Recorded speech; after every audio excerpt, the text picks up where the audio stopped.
Willkommen in der Kolonie, Baby.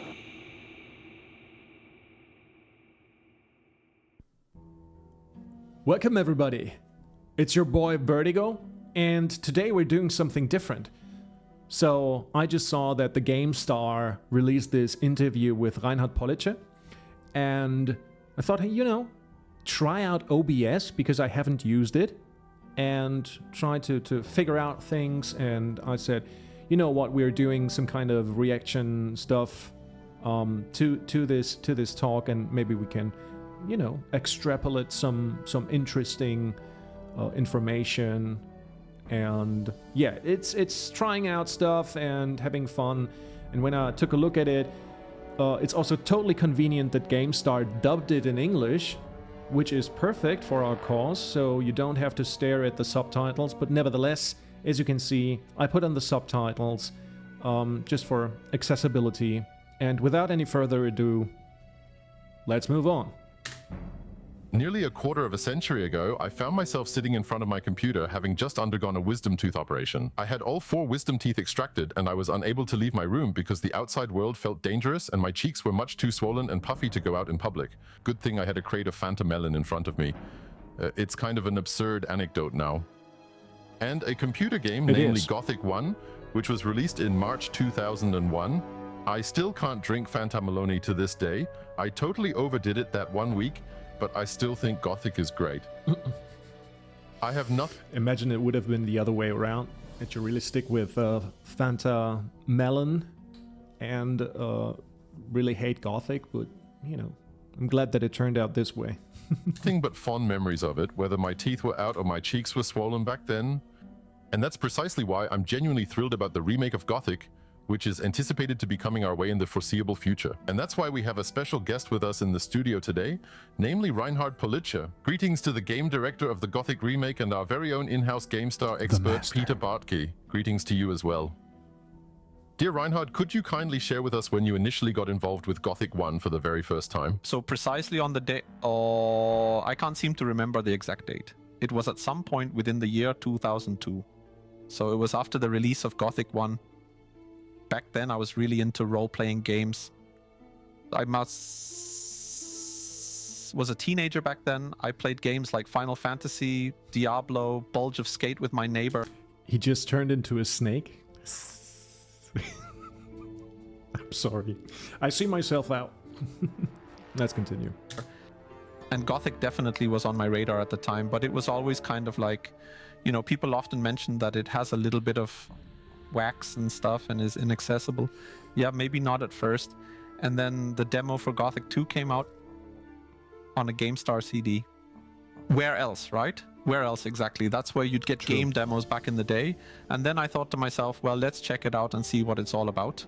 Perhaps it will be really fun. And honestly, the demo truly managed to get me completely hooked. And I was totally infected with the Gothic virus. Back then, Gothic 1 was already on sale for 10 euros. I bought this, I binged it, and immediately got Gothic 2 at launch. Could you have ever dreamed back then that you would become the game director of the remake of the first part? I've always had the goal that I would pursue game development as a career. So I had 2 goals, 2 main interests. One track was game development, the other has to do with sports. And from that, I was truly eager to go for that. That it would eventually lead to an outcome like this, I had no idea. Nevertheless, I did achieve a significant milestone earlier, so I was privileged to oversee Akania's final year, which then perhaps turned somewhat sad, or where you began to realize, just like, yeah, it could have been a great game. But things were set wrong beforehand. Back then, it was... Wait a second. He was working on Arcania? The Arcania? Oh my god, I didn't know this. Well, yeah, I mean, if he's talking about that, it's rather sad. I've never played the game. I've never played Arcania, and I don't plan to do so. I think it's non-canonical in my view. I'm going as far to say that even Gothic 3 is not really canonical in my headcanon, It is officially canon, but, you know how it is. Everybody has their own headcanon. But that is an interesting fact, actually. I didn't know this. Very, very, very interesting. It was sort of like, okay, you've worked on the Gothic series, and for me, it was kind of clear, well, that's the end of Gothic for me. But as the twists of fate would have it, you always cross paths again, eventually. Peter, when did you first come across Gothic? That must have been several months after the release, because I also waited. I read those reports. I obviously read the games there and heard that there were still a few bugs in them. So I obviously waited until a patch finally came, which had to be released on a CD again or something like that. Or perhaps I had already downloaded it directly from the internet back then. And yes, after that, I was then able to dive into it quite swiftly. And yes, even up to this day, there are still good memories in my mind about it. Apparently, a second attempt at the game is not that uncommon. There was already a playable teaser for the Gothic remake that, let's say, generated mixed feelings within the community. After releasing the playable teaser, you returned to the drawing board and made a significant number of changes. In the game for the goodwill of the community, one must say, especially since the Gamescom. The feedback is very, very good. People are looking forward to it. What convinced you to say, okay, we need to dive a bit deeper into the engine room again? The view is alright, but now let's allow it a little more time. It's necessary to expand somewhat and delve into more details to fully complete telling the story of the playable teasers. The playable teaser was originally a tech demo, initially for a random medieval fantasy RPG where the focus was just to create an awesome graphics demo. Alright, is there a way for us to craft an improved graphics demo by using the Gothic backdrop? At that moment, the Gothic hero Diego emerged, and yet all of it was carefully crafted by a small dedicated team. We assembled a team of 5 people that we had put together there. And eventually, the question then eventually more or less arose, what do the people actually really want? Are people looking for a remake? Are they searching for something brand new? Or do they desire a fresh reinterpretation? There are numerous ways you could approach that concept. I've always been eager to create a remake. I always thought, like Gothic 1, the material just offers a lot and is also very unique. And I also believe that's why it's very popular among Gothic fans. I must say it's not my favorite part. So I rather find the dense world of Gothic 2. That's just my case. Exactly. And then at some point it was decided, yeah, let's ask people what they think about it. Yes, as people ask, this is a tech demo. Yeah, just put in a few quests here and then we'll release the thing. I just gotta stop real quick. So I said it in one of my videos. I think the consensus, what people think about the Gothic games is that Gothic 2 is superior when it comes to gameplay. It's way more refined. It's taken like the basic framework of Gothic 1 and just polishes it. And that makes it in many people's eyes the superior Gothic. But there's people like me who really see a difference when it comes to the tone and the ambience, and that is just for me, okay? This is my own opinion, that the atmosphere kind of lacked in Gothic 2. Gothic 1 had a very, very special atmosphere. It was mysterious, it was rough, it had all these different kind of influences, you know. On a visual level, you had the mercenaries living in these adobe huts, you know, you've got the Brotherhood, and everything is so weird and mixed up, but it fits. It's completely fitting in this in this type of scenery that you're moving in Gothic 1. And Gothic 2 is way more tame. It is toned down. Sure, there's fantasy elements, like, sure, it is a fantasy RPG, but everything feels toned down. You know, you've got the city and it looks like a regular European city, and there is no fancy stuff like, well, the Brotherhood or some bandits living in a big ass cave and having their own architectural style, and that it really vanished. And that is what I am always advocating for, you know. Just take a look at the tone of the first game and try to build up on that, because the first game sets the tone of the series, right? And it seems to me like that it really got abandoned in the second game, but that's my opinion. But again, I have to say that, again, you know, the gameplay is just better in the second part. But I don't know. Let's move on. Well, currently we don't have any mechanics for quests in place, so just take another 2 or 3 months to work on it and it'll all come together smoothly. In the end, it ended up being more like another 7 or even 8 months until it was eventually pieced together at last. It was genuinely more of a last-minute patchwork job, not really an AI in the true sense of the word. Everything was solely designed to basically function for just one run-through or so. However, we could also compile a survey using it. We sent it out with the request, to be more specific, to every player who owned... I gotta stop again. Isn't that cool, actually, that, you know, in the day and age of remakes and not just when we take a look at games, but also in Hollywood and movies and all that kind of stuff, even in the music industry, where they re-release certain hits from the 90s or early 2000s, they just do it, you know, and they don't really take into consideration what the fans actually like, because the fans actually, if you hear a remake, you know, it's a little bit unprecise, you know, what a remake actually is. I mean, there's clear definitions, you know, what a remake is, a reboot, a reimagination and all that.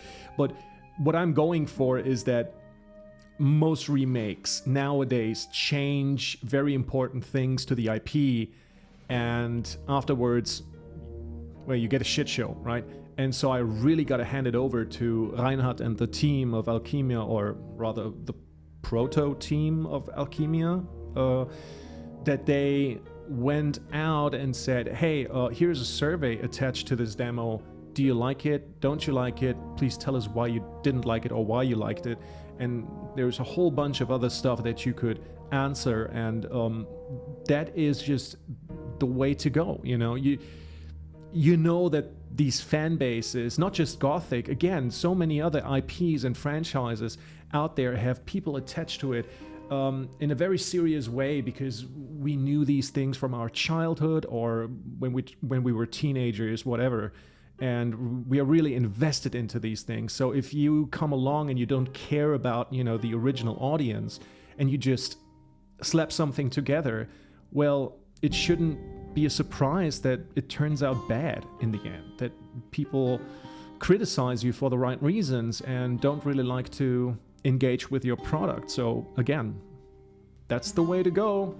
AAA games, quadruple games, studios, please listen to this man, because he's completely right.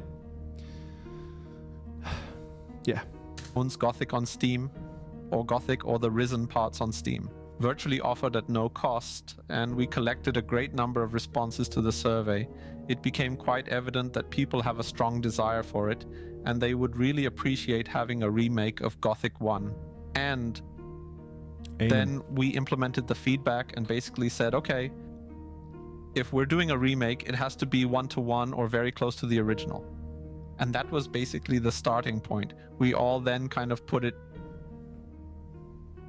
into a big, well, we call it vision canvas, but in the end, it's just a fancy term for basically a poster, where at the top, it clearly displays do's and don'ts. So perhaps you might want to, at some point, consider making a photo of it public someday. That would certainly be very exciting. Yeah, or maybe I should have brought it along. You can still deliver it to us. This show highlights it here. So if you're watching this live with us in the stream right now, then it happened a few days ago. If we've received this photo of the poster from Reinhard in the meantime, then you'll... I can't make sense of this. I need to focus on a few more things. Of course, we can simply black out everything if you'd like. At least we will know that the poster is actually there and exists. Did you play the playable teaser back then, Peter? Yes, I did play it back then too. It had quite a few interesting parts. Some of them, however, I wouldn't want to see included in a Gothic game. Some of them were genuinely cool. I remember there was this concept similar to a For Honor style combat system. A main character who continually talked to himself, similar to an Uncharted. I think that annoyed the majority of people. However, it did capture at least a bit of that feeling, and I think many were just glad someone was doing something with Gothic again, because we all know Piranha Bytes, unfortunately, is no longer with us. The company is no longer there, but even before it was always said they didn't want to do anything else with Gothic. They had basically moved on from the topic. They didn't want to do anything with Gothic? Well, I think it was Björn who didn't want to do anything with Gothic. I think there were many people in the team who actually wanted to return, well, to their roots, but somebody was in the way. Let's be precise, but it's Gamestar after all, you know? Yeah, and the demise of Piranha Bytes, just as a short side note, I think it's no surprise. They showed time and time again that they can't learn. And I don't want to blame the whole team, but whoever was responsible for this didn't learn of their past mistakes and didn't want to acknowledge why people love these games. And they focused on the completely wrong things to kind of copy Gothic, but really failed doing so. And to me, it's just a very, very sad reality that there is these very, very few people who remained in that company up until it, up until it died, who get all the praise when it comes to the Gothic franchise. And a while ago, I wanted to make a video about this, but then I scrapped the idea. But maybe I'm going back at this again, because this is a situation that gets me emotionally invested, where I'm a little bit, you cannot just take all the praise for something that you basically have nothing to do with. And certain media outlets are also responsible for this way of thinking and this way of presenting, well, not really facts, but rather some made-up idea of who was responsible for this. You can find out who was really responsible for Gothic. Mike Hoga, he was certainly one of those guys. It was 4 or 5 dudes who were actually coming up with this idea, with Mike Hoga being more or less the head of the story department, so it was kind of his idea. He's like the father, and that is why I'm so sad about the whole situation, that other people get the praise for it. People who made games which are completely subpar, not even in the league of the same of the game that is Gothic, and yeah, probably I will do another video about that. Let's just move on. But this particular brand of theirs had truly captured and fueled people's imagination, and people consistently kept wanting to return to Gothic time and time again. They played mods, they did all sorts of things, played again.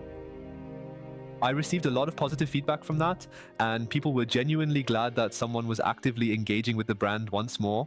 This V-Honor combat system, since you brought it up, that's precisely how it eventually came about. It was basically about creating a prototype.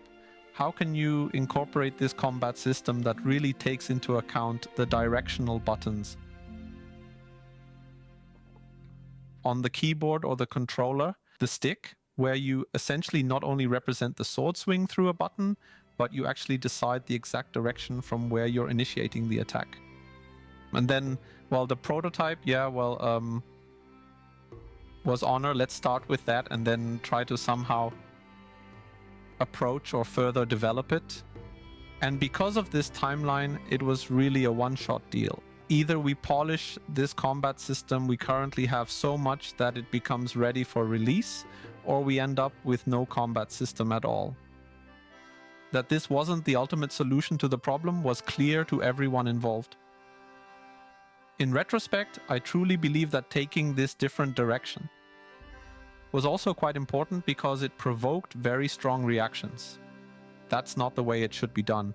I genuinely think that if we had been too close to the gameplay experience, which is ultimately what a Gothic enthusiast might have wanted or anticipated, we would have ended up receiving much more diffuse and less concrete feedback. Like, just tweak it a bit more like this and that, or maybe the overall feeling isn't fully there yet. But like this, it's very clear than not. And that's, I find it was very valuable.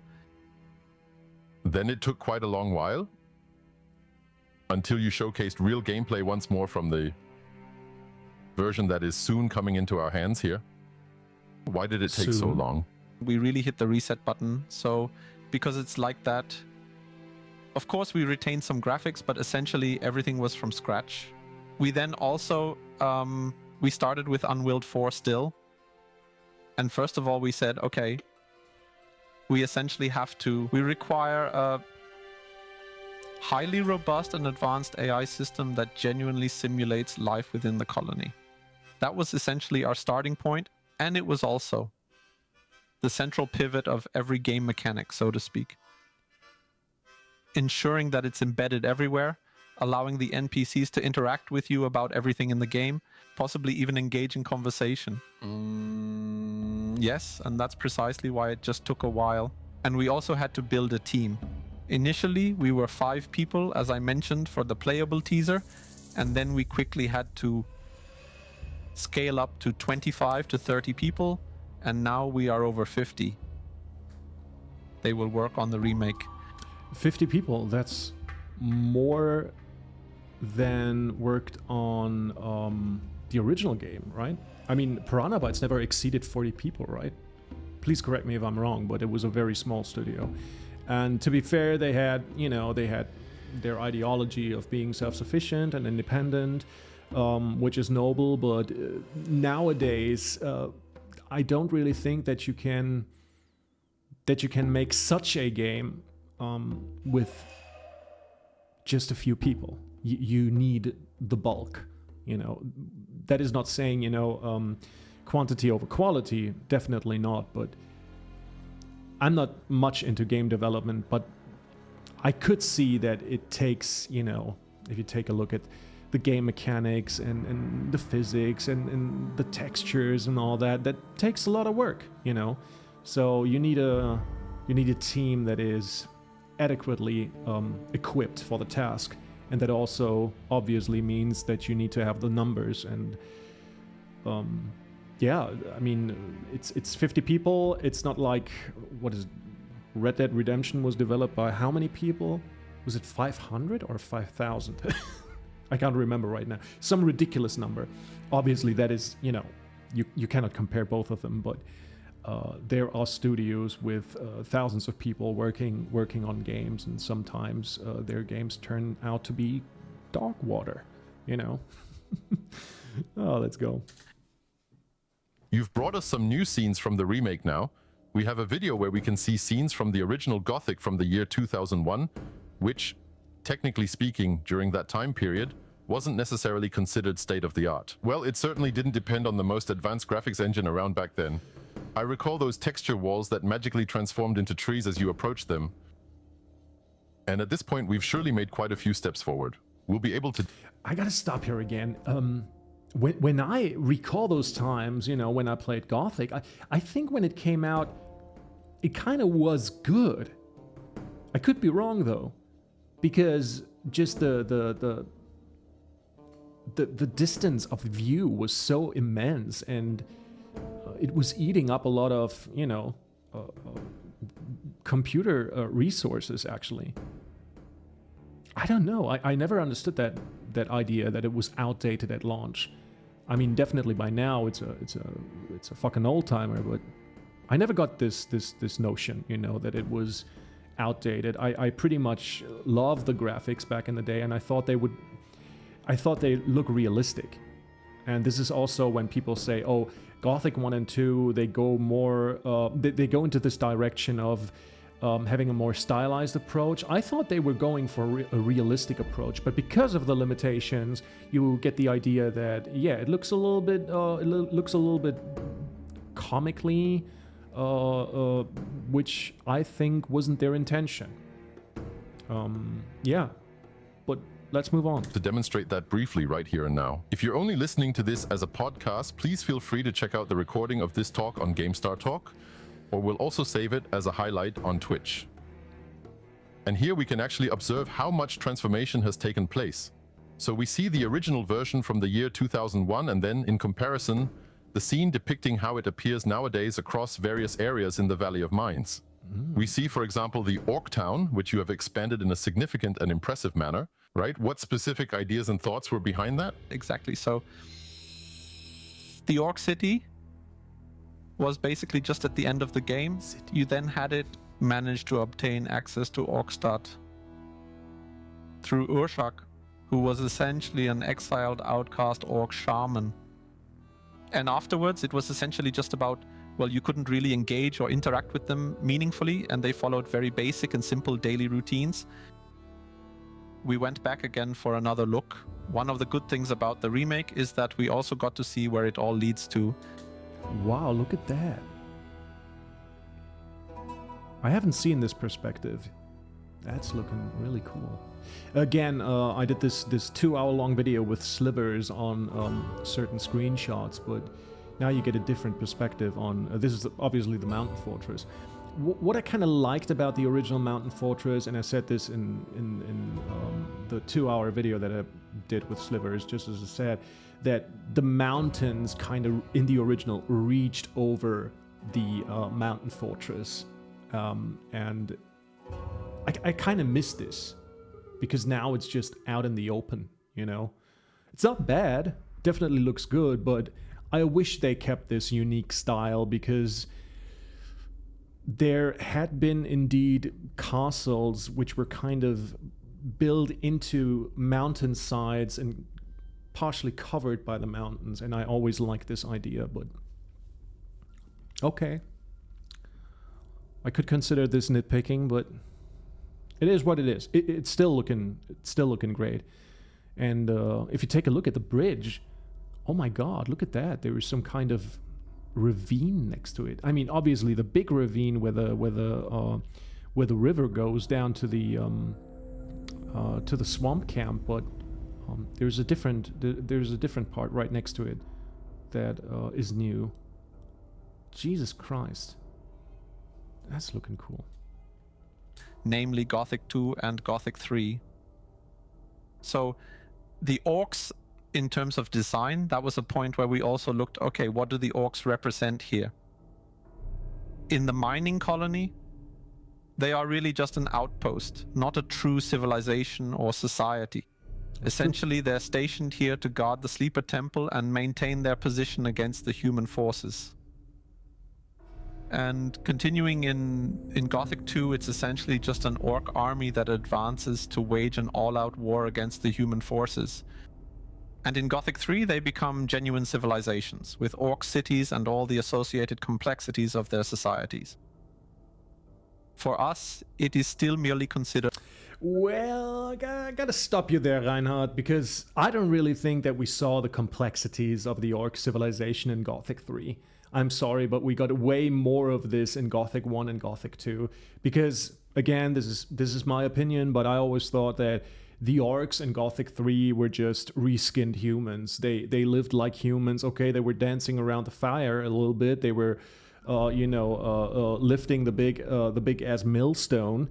They were drumming a little bit, but where is the culture? You know, where is the religion? Where is all these intricate little details that Gothic 1 and Gothic 2 actually showed us? You know, as you can see, they're venerating their ancestors. They're dead, and they have this religious connection to the Sleeper. In the case of the Corina's orcs in the Valley of Mines. And I just think, you know, every time I talk about Gothic 3 and I talk shit about it, it's just an unfinished game, but at the same time, you know, they missed so many opportunities. But again, I have to respectfully disagree with this assessment that we really deep dive into the orcish culture and civilization, because that isn't true. Sorry. An outpost. However, given that this outpost has existed and been established for several hundred years, certain roles have also naturally evolved and developed in such a civilization just needs to be educated. And it was important for us to implement that credibly. So the intention is that everything depicted in the game should strive to be as realistically believable as possible within the context and immersive setting of the game. And with the orcs, it was crucially important to us that you're not simply accepted just because you possess the artifact, the Ulumulu, but rather that the acceptance process should also be thoroughly explained. Why is it like this? Why do the orcs even accept it? How That is actually a good point.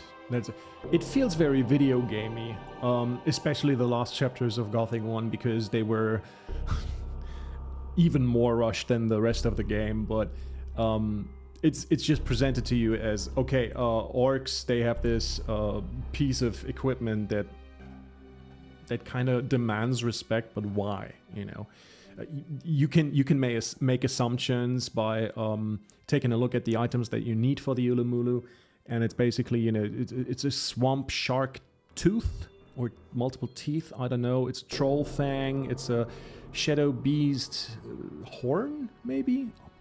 No, they don't have horns, do they? They do have horns, sure. And yeah, so you assume, you know, orcs see these creatures as respectable, formidable foes, and if you overcome them by fighting against them and taking their trophies, you are accepted as one of them. This is the assumption, the correct assumption, right? But again, these chapters can be way more detailed than we saw in Gothic 1, in the vanilla version of the game, and he's completely right. And this is what I actually want from the remake, you know, that there is certain things that aren't really spelled out and kind of lost in the dark somewhat, and now you have the opportunity to really give the player a definitive answer. At the same time, again, you don't need to explain every single mystery, because mystery makes the Gothic franchise interesting, just like many other franchises, but you gotta give me something, you know. And too many things in Gothic 1 and 2 and 3 and the whole franchise are just left out, you know, and you're kind of stuck when you want to speculate about lore. Like, take a look at my channel, you know, when I speculate about lore, it's purely speculation. You have a very, very few things that you can take into consideration when crafting a theory, but it's not like you have a game like Dark Souls, you know, where these little details are really deliberately placed all over the game, and they want you to come to certain conclusions, you know. But I don't think that they developed Gothic with this kind of mindset. I don't mean that in a bad way, but their crafting of this world was very crude and very simple in a way. I don't think that I mean, Mike Hoge had, you know, this whole world mapped out, and if you take a look at the older iterations of Gothic 1, when it was still Phoenix and Orpheus, you know, there were so many ideas which were ultimately scrapped from the final game, but we were left with not much, and making up theories with these very few pieces of information can be very hard, you know, and it stays just a speculation. Throw in some more, you know. What I liked about the teaser, you know, that you get to know the people a little more. I already said it, you know, when you encounter Kurgo at the very end of the Nyrus demo, he's telling you a little bit about his story, how he came to Corinus and found his love, which is incredible. You don't destroy the mysteries that are encompassing the world of Gothic with these kind of information. It's just world building. That's what it is, and the world building was great in Gothic 1, you know. But now, 2 decades later, more than 2 decades later, we've got so many opportunities at hand to just go deeper, and this is the right approach. Believe me, it won't dispel the magic of Gothic. It won't, and it gives people like me more things to put together and speculate about these in a more interesting way, in a more definitive way. I don't know. Let's move on. How exactly do orcs communicate? The orcs have their own language, and that's something you, as a human, of course, don't understand. How do they regard you as a person? Would they just want to exploit you? Or do they show interest in their culture? And as a player in the plotline, what ways do you have now to gain access to the Sleeper's Temple? Yes, and with that process we simply sat together and incorporated some extremely cool solutions that we discovered. I found it interesting what you told me before, that you once considered incorporating it as a fit camp in the game, to say now really having everything that stores the new stores the old as well. In general, those were the considerations during the remake, like, okay, the coolest thing about the whole game are the camps. You just enter, you're kind of immersed into the world right away, and you immediately notice that there are these 3 distinct factions, all of which are very distinct, yet they somehow seem to originate from a similar root. And then there were many ideas, pondering if it was at all possible to introduce an additional faction of humans. What could this possibly look like? Who would they specifically be, and what kind of goals might they have? And of course, it was also about the orcs. Is it possible to introduce the orcs at an earlier point in the narrative? Is there a possibility for more interaction here? Could it essentially function like a sort of real warehouse setup? However, for us, it becomes quite apparent rather quickly that if you wish to set it up like an actual and proper camp, then that signifies you're basically being welcomed into the inner circle of the orcs. But you're actually a human being, yet you're truly an orc. Therefore, we didn't find that to be very immersive or convincing. So that's rather immersion breaking. And then another thought was that we've decided not to, you know, when you have such a classic recording again, you have to earn your brownie points. With 2, 3 supervisors in the warehouse, then it's just copy and paste from the other warehouses. And that's precisely the reason why we ultimately made the decision to opt against using the storage version.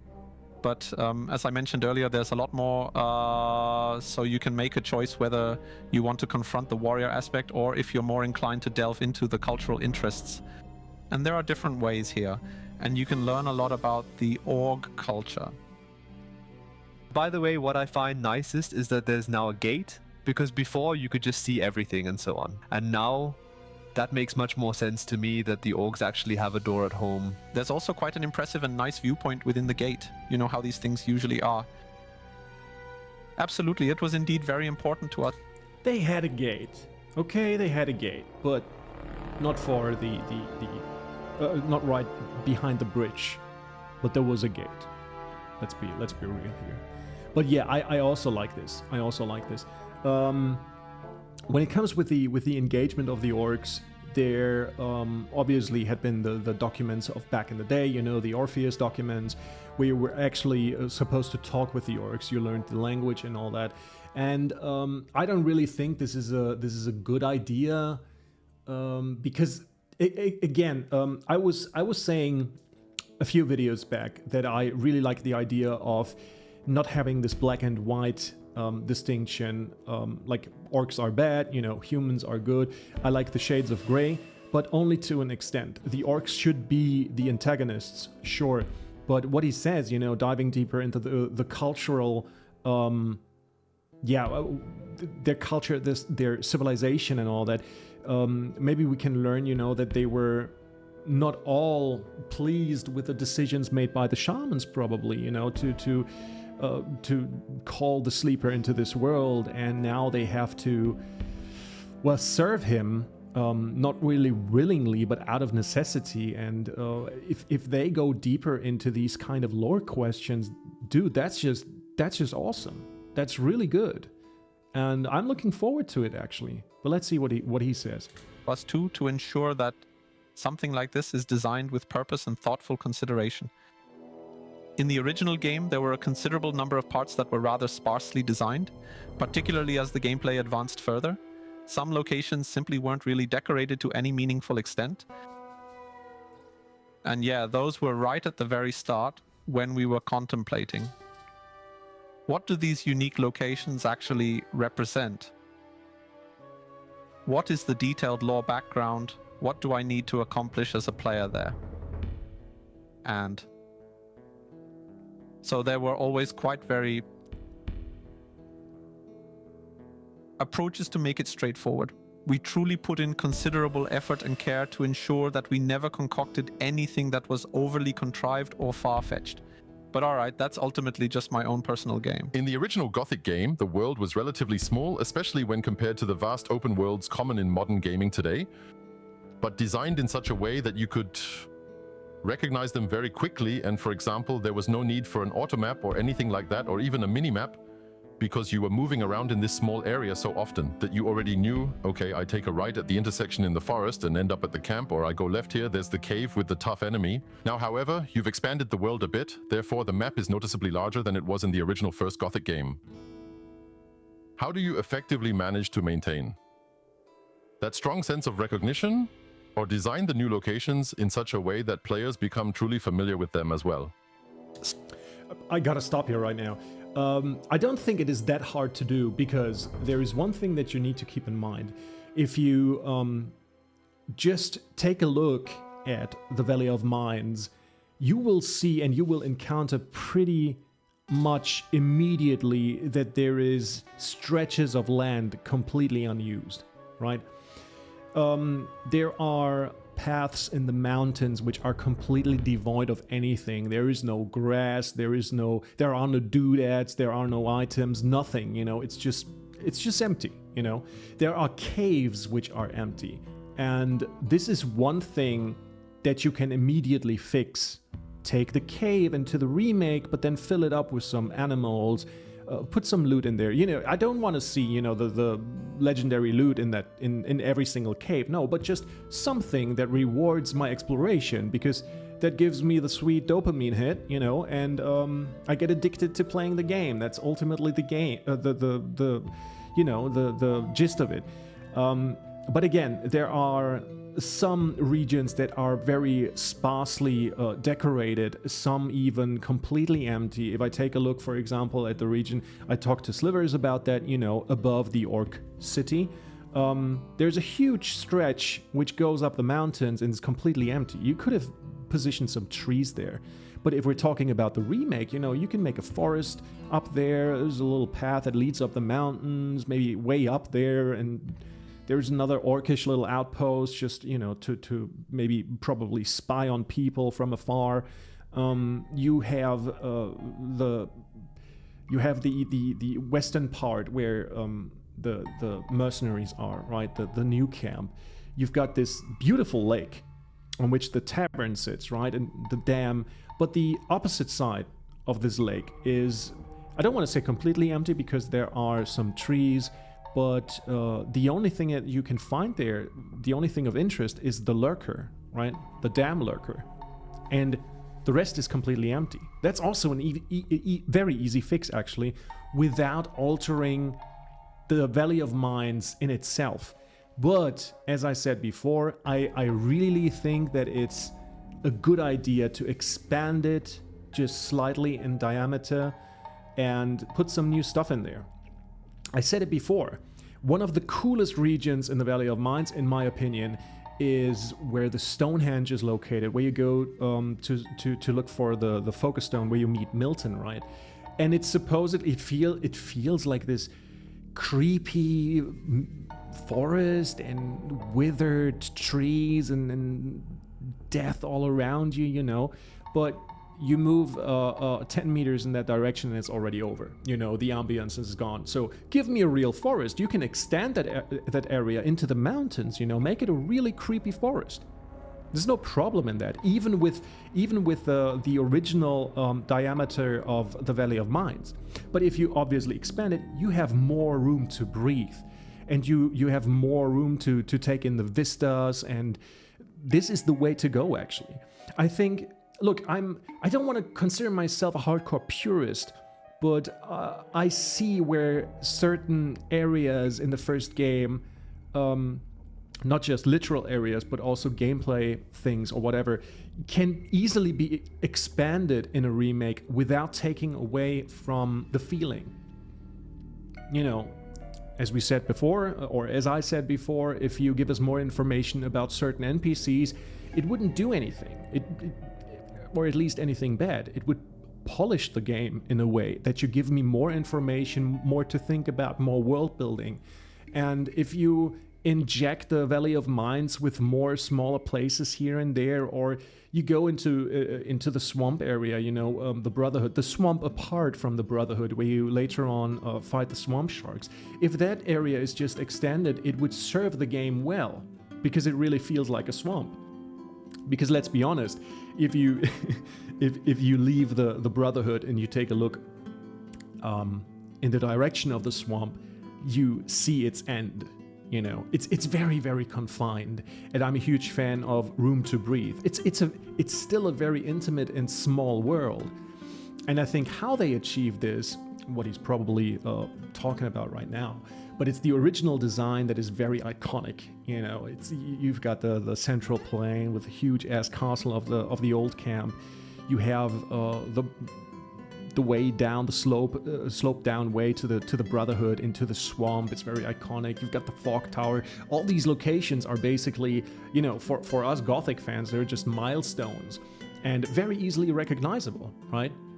I remember when I was a child, I got lost on the way between the old camp and the new camp, but that was because of the novelty because you know, I played the game for the first or second time and it was a little bit confusing, but because of the backtracking, you can say that's a bad thing or a good thing, you really get to know the world much better as the game progresses, and that is one of its strengths, actually.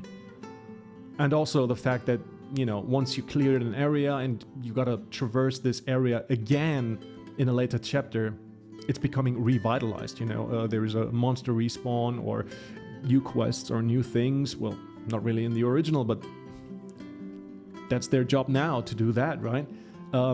I think the original design of the Valley of Mines is just so good, really good. It's so simple. It's basically a circle, right? And in the middle there is the big castle. It's really, I mean, come on, it's really simple. But yeah, oh man, let's continue. So in the end, this familiar feeling is preserved because the layout design It's the same. thoughtfully references the original. So you have this formation, which naturally also arises from the mountain slopes. And those are essentially the main paths being followed. Now, it definitely shouldn't feel like a labyrinth, but everything remains nicely visible somehow. That's naturally still very much there and unchanged. Oh yeah, that's actually a good point. You know, when you're on the plateau, when you were just thrown into the colony, you can see many hallmarks. You can see the old camp, as I said. You can also see the mountain fortress in the distance. You can see the massive mountains to the west where the new camp is. It's a very iconic rock formation, actually, in my opinion. You can see the old citadel or the old fort. On top of the mountain, you see the big forest, obviously, and that's how you can, you know, that's how you can really get along in the colony. These are your points of interest. You don't really need a map, you know, and that is some very good design. If you increasingly rely on a mini map or, you know, a compass or whatever. This is really a thing that you need if you have really, really big worlds. I'm talking Witcher 3, for example. But and this is what gaming has come to, you know, increasingly big worlds that became stale, you know. It's just, oh, another open world game. So I like open world games, but you need to put some work in it that they really feel lived in. Right? And that they really feel different and iconic. If everything looks the same, it's just... because I had this feeling in Gothic 3, actually. Gothic 3, okay, many people say it has a beautiful landscape and the exploration, you know, but if we take a look at the desert, for example, it's all the same. I don't know where I am. Oh, this is a place full of ruins. Well, guess what? There is another place that exactly looks the same. It's this big field of ruins, you know, and you need help of Google, you know. Where can I find this or that, you know? How can I get to this point? Where is it actually? Because it's just too much, and it's not really intuitive to traverse these parts. I think Myrtana, the Midlands in Gothic 3, that's better actually. Sure. I think Nordmar was a hell when it comes to traversing this part of Myrtana. It was just It was a hell. I think Nordmar is a very bad design. I'm sorry. I'm really sorry. I like the idea, but going from point A to B is just crazy. I mean, if you play it for 10 times, you know, you probably know where to go. But I play it so rarely that every time I end up in Nordmar, it becomes just it's not a good experience in my opinion. And this is what the Valley of Mines, you know, has going for it. It's just very, very iconic. And again, these hallmarks really do something. If you can see something, you know, if there is a big fucking tower, like the Citadel in Half-Life 2, you know, it's kind of always present, and you kind of know where you are. Okay, given Half-Life 2 is not an open world game, but you can basically say the same about Gothic. You know, the big tower of the old camp, you can always see it wherever you are, and you don't get lost because you always know, okay, I can see the tower, this is the direction I need to go to get into safety once more. Brilliant. Absolutely brilliant. With new locations. It's essentially akin to coming upon the start of a one-way street, fundamentally. So they just have to work for themselves then. And I think you also accept a certain Unique individuality. Absolutely, exactly, undeniably so, without even a single doubt. a design that is not quite as straightforward and in which nearly everything is completely visible to the eye. Because it's kind of like a large dungeon or like a big puzzle, you eventually solve it then. And once you've come to understand it, there's truly no need to keep going back to it repeatedly anymore. We currently have a camp, which is known as the Swamp Camp, where we're still encountering issues with navigation. So it's really important and crucial for us that the swamp area remains densely forested, almost as if it's entirely enclosed by trees, giving the strong impression. Okay, the Swamp Camp, I gotta give it to him. Okay, so the difference is that the Swamp Camp doesn't really have this center. In the old camp, you've got the big castle. This is what you see, you know, and you can make your way around the castle, and it has to. The old camp has two entrances. You know, one is the Fallen Tower, one is the proper gate, and that's where you can get around pretty easily. Then there is the arena, and you can kind of easily map it out in your head. The new camp is very, very easy to map out because you can basically see everything. Right, it's a big hole in the ground, and wherever you are in the camp, you can see the opposite side of the camp. You can see the mage's abode up in the rocks, and obviously I'm only talking about the cave, the living cave. But it's pretty easy to get around there. At times it becomes a little bit weird because every hut looks the same, so you could change it up a little bit. You can say, you know, I redesign it a little bit, and I give I put a big bonfire in front of the entrance to Lara's house, for example, so you know, okay, up there is Lara's house, right? But in general, it's a good design that you can really get behind pretty easily. But if you take a look at the Swamp Camp, it's very convoluted. I gotta give it to them.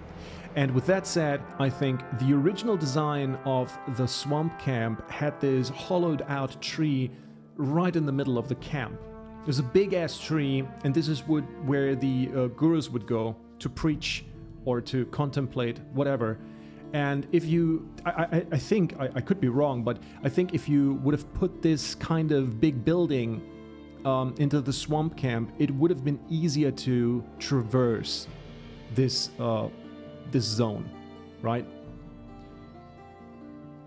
I think also the fact that you've got the fallen trees which kind of block your view at times, it really doesn't do it justice. I always, you know, if you enter the Swamp Camp, there is a path leading you through it all. But then you've got the what is it? The southern. Oh my God! It's the southern section of the camp that is kind of tucked away because there is this huge ass tree lying there. And on this tree is obviously the plateau, the area where the Templars actually fight with Korangar, where they train. I think this could be handled a little bit better. I like the idea of a fallen tree, but you can make it better, right? But again, it's a little convoluted. I don't mind it that much because I played the game so many times. I get around, sure, but just to make certain parts of the camp a little more visible, that you have Kalam's hut over there, and you've got I don't know, a big old glowing ore nugget, kind of like a lighthouse guiding you through his to his abode, and then you've got the big courtyard with the stairs leading up to Iberion, which is very iconic. You don't need to change this part of the camp, but just the southern part of the camp. I think if you do that, if you redesign it, you pretty much solve the problem. Of a secluded camp nestled right in the midst of nature evoke a sense of being deep within a marshland where everything grows lush with diverse plants and tall trees all around, and there we work. Really, like these days, we've just been working on it because it has always been a problem that you feel like you're in a maze, and that's one of the main locations. Well, there definitely needs to be more guidance. Since it's inhabited by people, it can be explained quite well. We went ahead and installed plenty of signposts for some essential key locations in the warehouse, primarily because it feels really natural. You've retained the core design of the map, knowing that it's laid out so effectively and intuitively. Even those new to the game who have never seen the original before will be able to get the hang of it very quickly indeed. Absolutely. We've surely refined several areas in detail, making improvements and adding intricate details, but the core structure remains unchanged. Of course, it's naturally expanded and larger in overall scale, is more detailed. There are more opportunities to explore, but basically it's... Have you also included the feature that Gothic or the Piranha Bytes games are famously known for, such as the gating mechanism through powerful enemies that grant access to new areas? Yep. If you're not familiar with the term, it basically means that the path to the new section of the map has a very strong enemy blocking it until I've grown strong enough in the first area to overcome it, to progress there. That means the map isn't that easy to fully uncover at first. Rather, enemies or obstacles are placed in such a way that I gradually uncover everything. You notice that in the new one too, absolutely. This is indeed one of the significant features of the Gothic series. And it should be in more games, really. Because nowadays it seems like developers streamline their games so much and they don't want you to miss anything, Oh, just go on your journey and explore everywhere you like, because we're using scaling, so powerful monsters can be fought at level 1 because they scale down to your power, right? And that doesn't make sense. If you want to keep up this realism of, okay, there is this type of area that is really, it's hard to traverse because of the monster density or because of the nature of the monsters, because they're pretty much, well, a pain in the ass to fight, if there's a troll or a shadow beast running around. This is something to tackle on later. But the clear difference is that you could go there. If you're level 1, if you just boot up Gothic 1, you could go to the York City. Obviously you get slaughtered, but with a little trickery, you can get around and kind of evade and dodge the attacks, and you can just explore if you want. And this is one of the hallmarks of Gothic, in my opinion, just like he said, it is very important to give you this type of freedom, but to also get punished for it. And if you're good enough, you can traverse these lands. At the same time, it also goes for hard-hitting mobs, actually. If you encounter like a shadow beast, you probably will die. But if you're skilled, you can kind of kill it. Even if you have only a rusty sword or whatever, you should be able to kill it. That's my opinion. it probably takes you half an hour, you know, with a simple club or whatever. But you should be able to kill it at level 1 somehow if you're skilled, you know, if you got the moves and all that. Let's listen to him. If you possess the necessary skill, you can certainly attempt to explore in that area, but you never really have like an invisible wall or then an NPC saying you better not go there. Well, If you're planning to head over to... I mean, having an NPC that's telling you, you know, you shouldn't go there, that's completely fine, but you shouldn't be blocked from this area.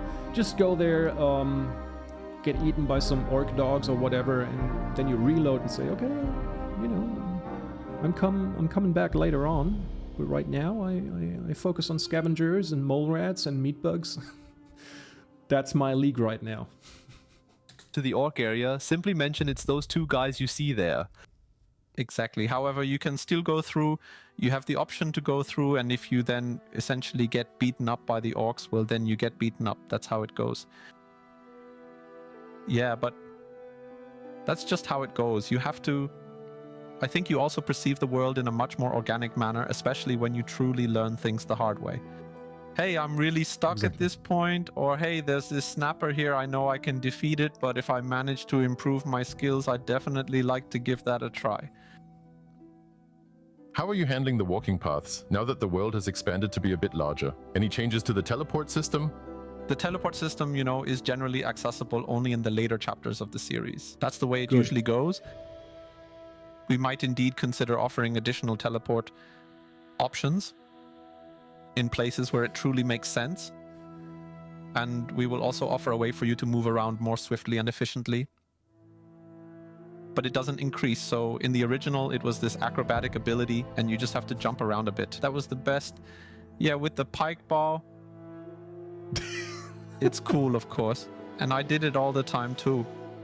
Nevertheless, it got removed from Gothic 2, probably for quite a good reason. No, that's a lie.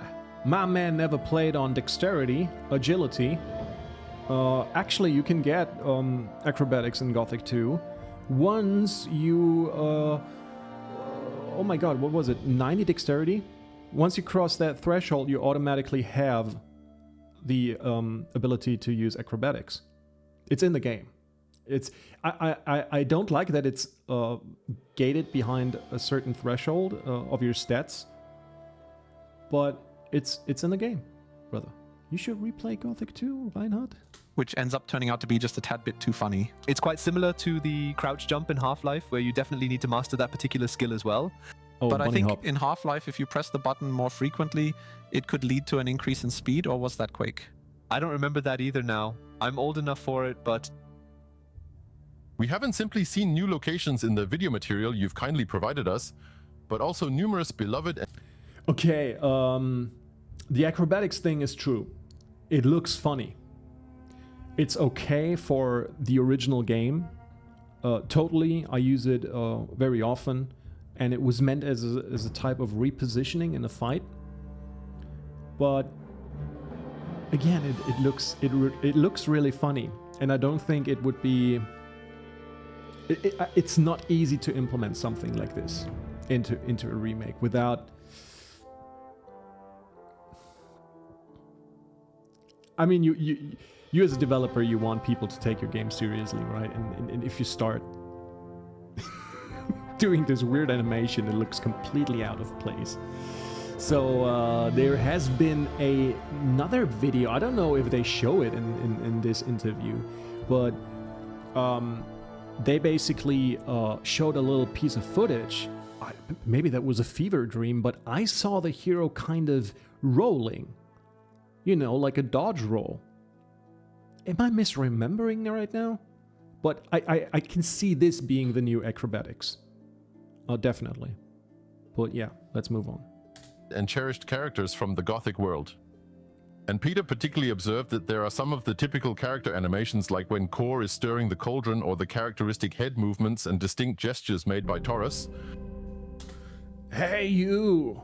I don't see you walking here.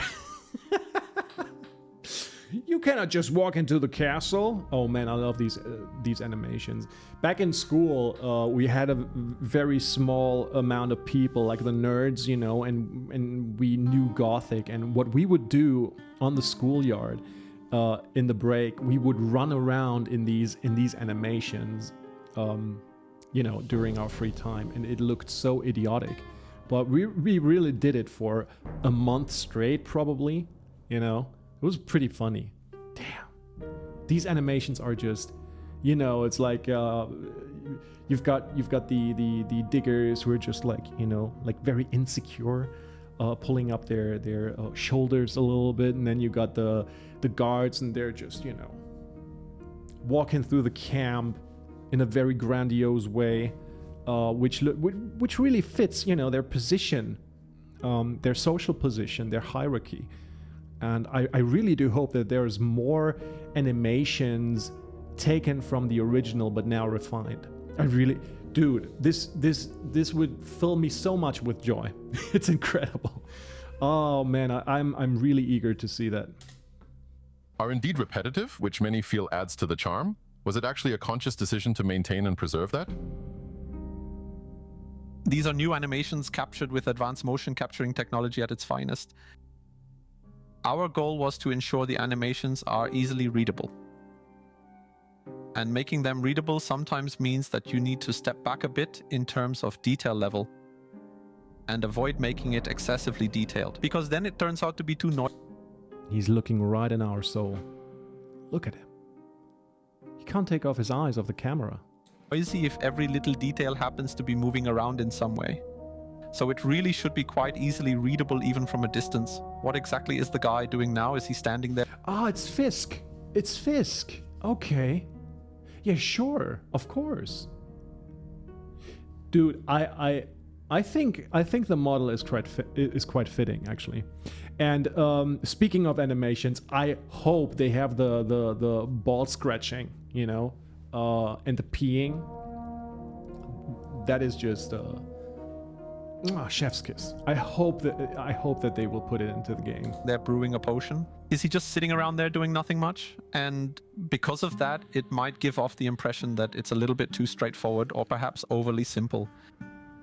I think in the end it will be good for the game. Yes. Which you might briefly see in the video, like in the original dialogue gestures.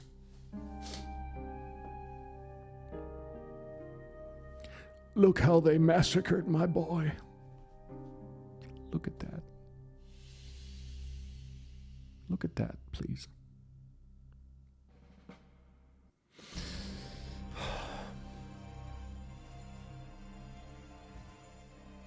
Alchemia, we need to talk. We need to talk about body types. You know, I probably will a much shorter video about this, about the whole footage that is presented to us right now, and the screenshots, but you know, I don't want like sliders to customize or anything like that, like in the Veil Guard. Give me the maximum booty and it's just, you know, a little small wee ass. No, I don't want this, but come on, bros. We were telling you since the cover came out, the cover art, that Gorn needs to be more massive. And that goes for certain characters as well. We had body types in Gothic 1, in Gothic 2. You had the small skinny guys, you had the medium guys, and then you had the big burly guys, right? And I simply cannot distinguish between most of the body types that I've seen in the trailers and in the footage. The only difference is the Rice Lord, we saw him earlier, and Snuff, who's the cook, right, of the old camp. And they seem to be more like me, you know, a large, chubby guy, you know.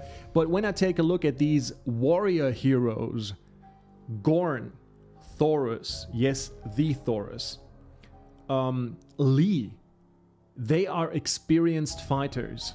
They had been on the battlefields countless times. They are brawlers. They should have the frame and the muscles, and you should really see that. I'm sorry, but the frame isn't there. The frame isn't there. And on top of that, I think the silhouette, when we take a look at the heavy mercenary armor, I was analyzing that a while ago, but I think those armors should be bigger. And that comes down to the shoulder pieces, the pauldrons. I really get it when some people say, oh, it's not very realistic to have these kind of big pauldrons, but again, okay, sure, Gothic 1 is kind of a realistic game. There is a certain realism, but at the same time, it's a fantasy game. And if you give me like the completely realistic version of these armors, I wouldn't be satisfied with it. Sure, you can say, okay, probably mods will change that, but I think the basic version of the game should respect this kind of design decision, you know. And again, shoulders is kind of my weak spot. Again, a Warcraft enjoyer like me, you know, we like them pretty big. They shouldn't be over the fucking top that they're towering above your head and you can't really see anything to your sides. That shouldn't be it, but the frame should be more imposing, right? And if you meet the mercenaries, the heavy mercenaries of the new camp, as well as the Ore Barons, I think we will see that later on. Dude, that's night and day. It's really not there yet. The frame needs to be imposing. The stature of the guys need to be ramped up. They should be more buff. We need more buff guys in Gothic, really. By the way, am I watching this on full quality? Can I change this real quick? No, it is. Okay. Naturally, there will be dialogue gestures, but this classic thing with just a single animation and a bit of luck involved, that we have, I think, solved better before. I find it interesting. The video shows how the characters have changed. For example, Milton, he looks different, but he still has this hair. This hair looks similar, and he's also a young guy. Young guy, which makes sense because he's this novice with the fire mages. I just happened to notice with Lee, who is the leader of the mercenaries of the new camp, he honestly looked a little too youthful for my taste. I would have thought he was more of an older gentleman. Well, we meticulously went through it, character by individual character. And we organized everyone. I mean, initially we sorted all the characters into ABC. Look at that. Okay, I think I will repeat myself also in a future video, but just very short. If you take a look at the Gothic faces of characters of great significance, you know, you've got Gomez. I criticized Gomez before. Gomez, Gorn, the four friends, obviously, the Nameless Hero. I think the Nameless Hero in the remake is fine.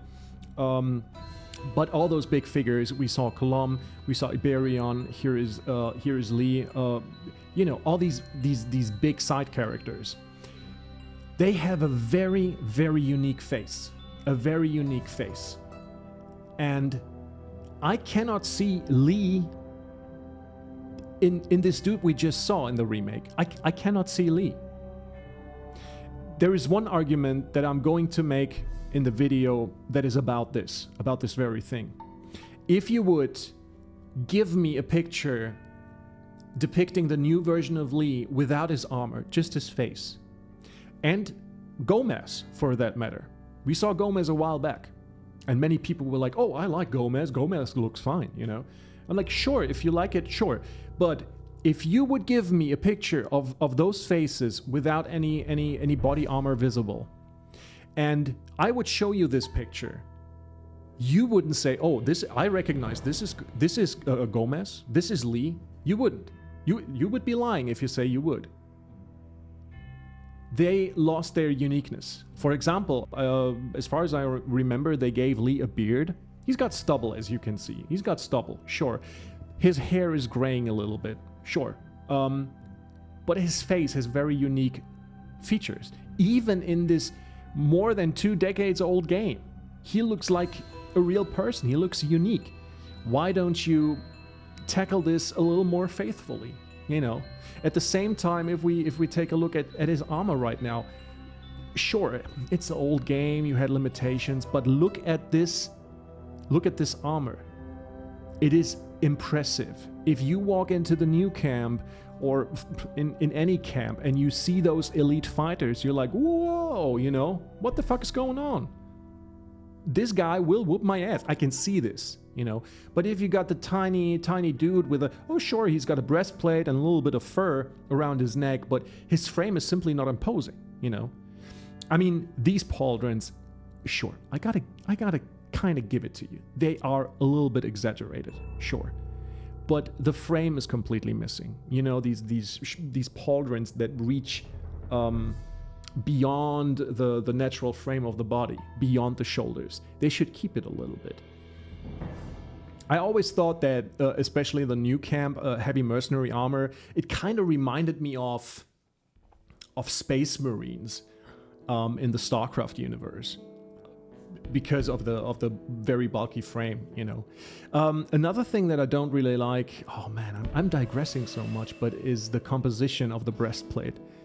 Because you've got these different segmented parts, and I always love that about this type of armor. The new one is segmented as well, but in a different kind of way, and I don't really like it that much. But let's move on. So A characters are basically the real main story characters. Diego, Lester, Milton, Gohan. Yeah, look at that. It doesn't really look like the original, and it's also the coloration of it is not there. You should have got this mixture of blue and this whitish, silverish, polished steel segments in the middle, you know, showing the abs. And again, if you show me this picture, I cannot see the pauldrons. I cannot see them. This looks literally like he's wearing a breastplate. I can see this, you know, and then he's got the wolf pelt on top of it, like in Game of Thrones. But I don't see pauldrons, mate. Alkema, please. You gotta be realistic here, right? Not in a sense ultra realism, but also the armors are stylized. That's a given. I don't want these big ass World of Warcraft pauldrons again, but there should be a middle ground, and this is just, that's not there. And I doubt that they fix it. I really doubt that they fix this. Salas, Lee, you name it. So that wasn't all. It was just an excerpt. So, and of course, yeah, what Mr. Glasses in blue overall, a turtleneck, said, I also imagined Lee a little more, I don't want to say older, but a more seasoned look, you know. And there was actually somebody on Reddit who did this. I think he used AI.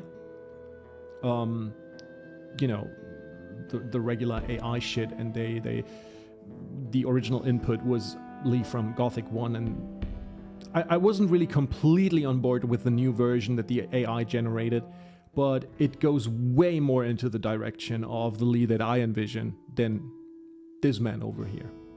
I'm sorry, but this doesn't do it for me. But don't quote me on that. You completely forgot to mention that particular one. Matt is actually an animal character. Wow, but Matt really has no clothes on. Why did you strip him? That's easily explained too. Did he become even more of a fan of our movie? No, it's about ensuring Matt has a unique appearance. Now you have the opportunity to present him with a distinctive digger outfit. But would it really be immersive? Because if he had a special digger's outfit, then people would just end up stealing it from him. And thus, the only step to really portray him iconically was, hey, he just doesn't have a shirt, because he's already been wrapped up too many times. And also, you know his name, Mud. You know, it's dirt. It's damp dirt on the ground, and that's his name. You know, my name is Mud.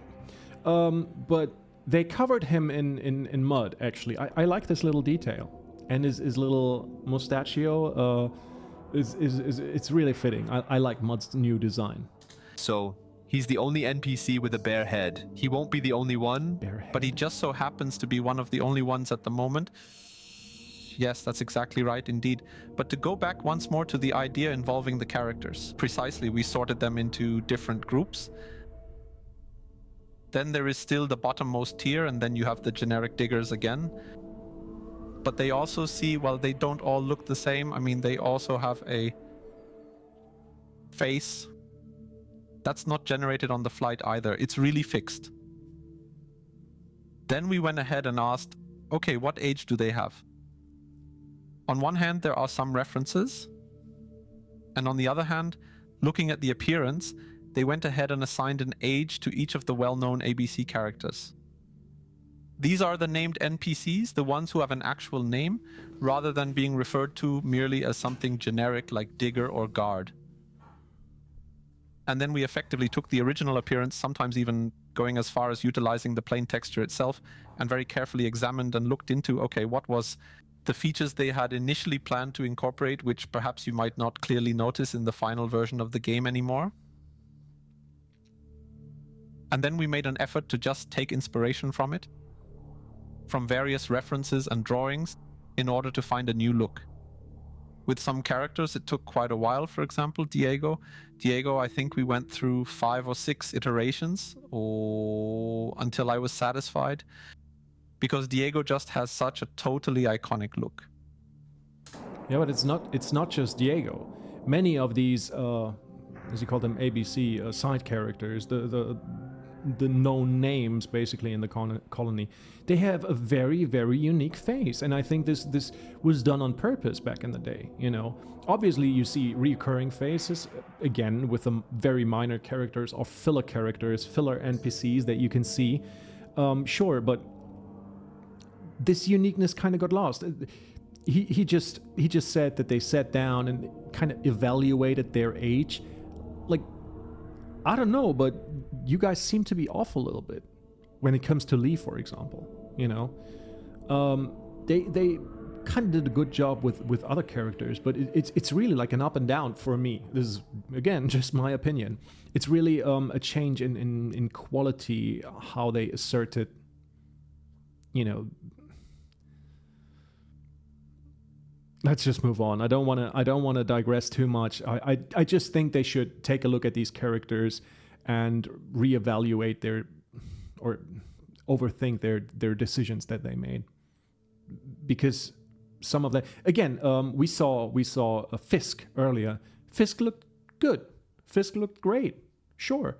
But then you got, you know, Gomez and Lee is my biggest gripe that I have. Not so much Milton, not so much Lester. I think they're okay, but these side characters, dude, please, Alchemia, take another look at it. He was then partially. I think in the original he was also somewhat referenced by the actor. It was also like that. That shouldn't be our main reference, but he should still look like Diego. It still needed to include all the essential features. What? Diego had an actor? Like a real life reference? Dude, we were going over the archives, the early paintings and artworks for some of the characters, and there were 2 or 3 drawings portraying Diego, an early version of Diego, and he looks so much like Danny Trejo. You know, Machete. Did they have him stand in as a reference or whatever? Did they have real life people to stand as a model? To be used, their likeness being used? I don't know, man. This is wow. It would surprise me actually. For example, the nose was subtly hooked, so we dedicated effort to emphasize. That wasn't subtle, my brother. He's got a very, very hooked nose. Same goes for, I think it was Cavalorn actually. He's got a schnotz, man. He's got it. He's got the good old tick, tick. You know, it's a beak. It's a beak, and that is iconic. That's iconic. And bring that out clearly. It did take its time, but we took a lot of time to make sure it's right. And once this drawing or this reference collection finally fit perfectly, then it proceeded to the phase of actual modeling. Every single thing was authentically and meticulously modeled by hand. We made no attempts to find lookalikes or scan them, because that would have essentially altered the reference. It would have led us to compromise too much on our standards. Ultimately, the most important thing is that you can recognize and connect with the beloved characters. What's even more important, and that's again, that's where I think you should work on it a little more. I think there is some, at least for some characters, you know. Again, the 4 friends, as you can see them on the screen right now, except Gorn maybe, I think they're fine. But to really recognize them for what they are, I wouldn't recognize Lee. When I first saw the screenshot, just the screenshot, I thought this would be Lares, and I was wondering why does he look so different? Why is he wearing a heavy merc armor, right? But then obviously I saw the new material and I was like, that's Lee? No way. Then the appearance is the sound of the characters. I don't know if you can finally say something about the German voiceovers, for example, Diego. Hear from you too about how he was back in those days? So, the thing is, the voice actor for Diego, he's currently in his late 70s, possibly even over 80 now. We are currently still in the process of all that. But it will most likely be a new voice actor stepping in because he just doesn't have the same sound as he did back in the old days. For a while after the playable teaser, we even had the radical idea of like, no, we keep all the dialogue the same, just like in the original. But that quickly clashed because, okay, we needed to fix something here, as that's quite illogical, and we actually wanted to add something there. And at some point, you suddenly realize how, yeah, shit, it's not working, it isn't. AI. So, I heard from, obviously, okay, listen, the English voiceover has its moments, but in general, it's not very good. If you compare it to the German version, it's just dog water, right? The German version, for me, as a German, is just top. It's just top. I cannot speak Polish, but the Polish people of the Polish community told me that their synchronization, that their voiceover is also very, very good.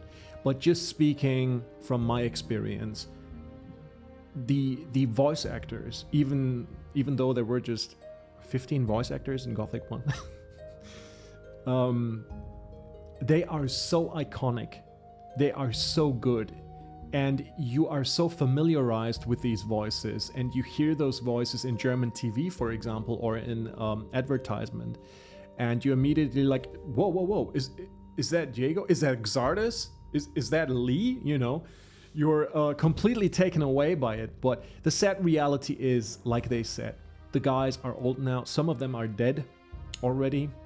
I think it's the same in the Polish community, and which is, you know, it breaks my heart when I hear about the death of a beloved voice actor. Like, for example, Lester's voice actor in German, he's dead, and Lester always sounds like so jovial, so youthful, actually. And I was really, I don't want to say depressed, no, but it was a shock to me, you know, that this voice will never be heard again in something new. It will be preserved in the old stuff, sure, but I'm digressing. Look, the sad reality is those guys, they're old.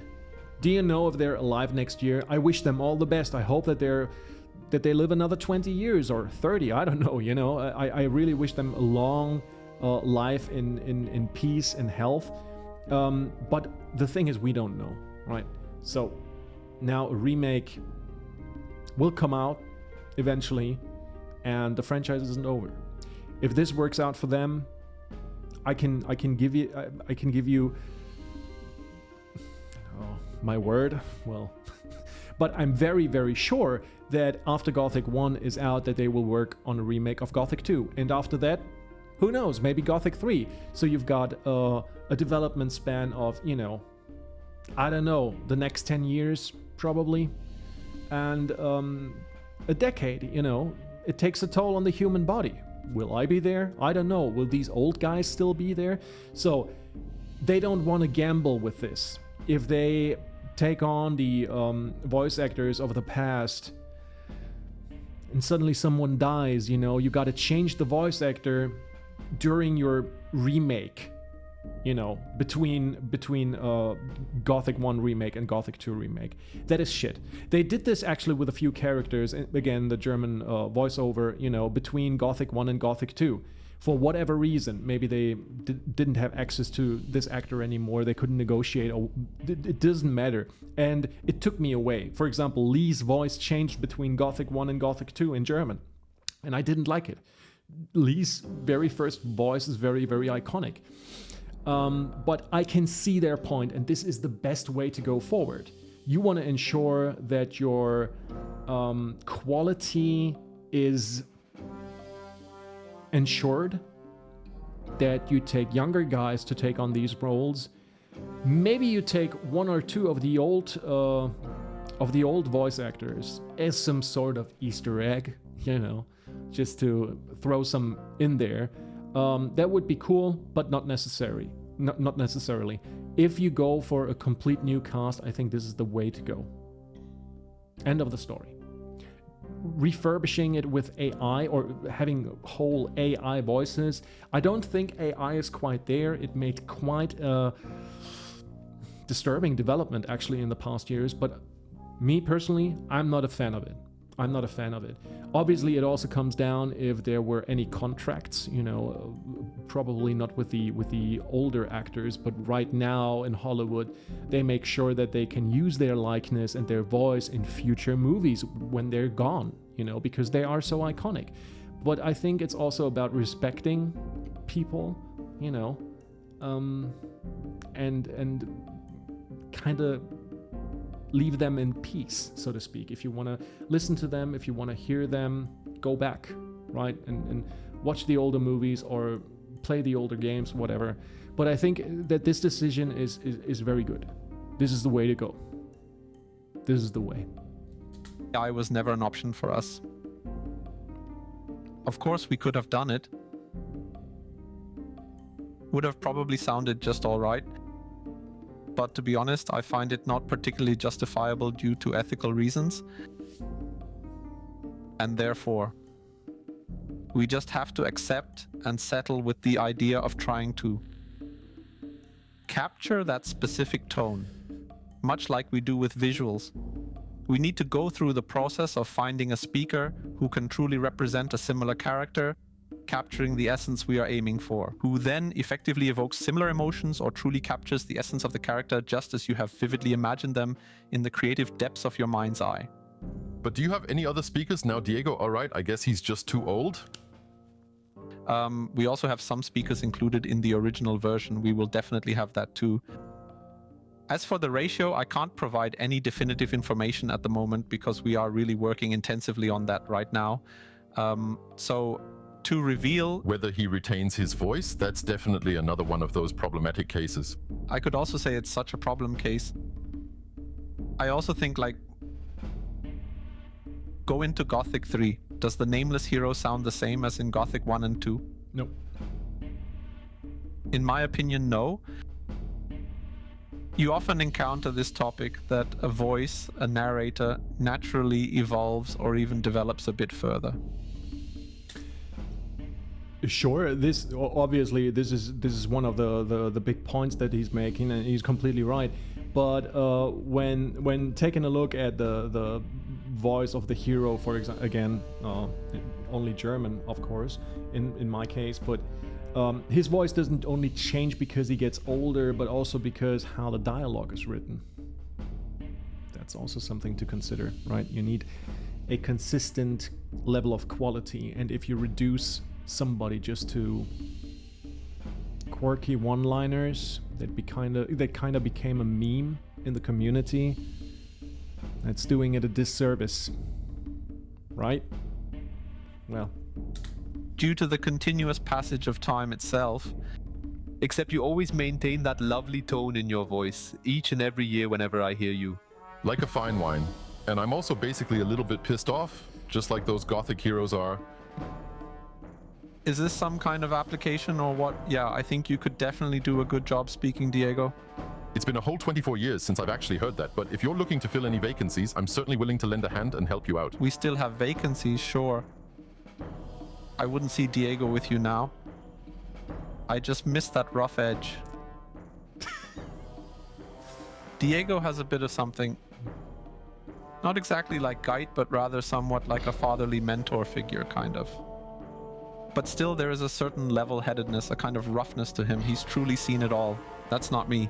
I'm quite young and curious. Perhaps you might consider talking to a magician. Or maybe consider the armless one, as I'd be plenty angry for him. So, I mean, no disrespect, but I would prefer something younger. Well, That brings us closer to the next subject. Shots were fired. the comments can certainly enlighten us more on what they actually think about it. I could also voice a monster, because of course they exist in the world of Gothic as well. And they have also changed somewhat. These are of course very iconic monsters, the mole rats and the scavenger and whatever they're called. Are they called scavenger? Yes, good, I still remembered, it's really been a while. Gotta say something here, bro. If you conduct an interview with somebody about such a beloved game, you probably should know a little bit about the game. I mean, yes, he played it all those years, you know, when he was younger, but I'd refresh my memory on that. I don't know when I last played Gothic. That was the second one, and it must have been at least 10 years ago. If you have a Switch, you can also play the original on the Switch now. Playing on the Switch, well, the monsters are really incredible and fantastic in Gothic, and you've also brought us some exciting new footage of it. Which ones were particularly challenging to adapt for this new era?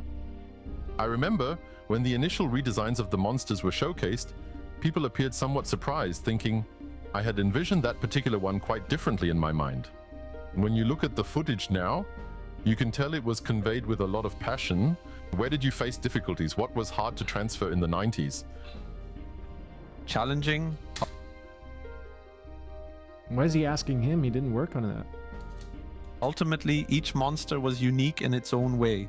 To start with Roman, the simplest creature to manage was the meat bug. Just a darn bug. Well, technically, you're not actually supposed to say that out loud. Right, you always notice it as this very tiny creature, and it just moves around like that. So even in animations, there's not much you can practically do with it.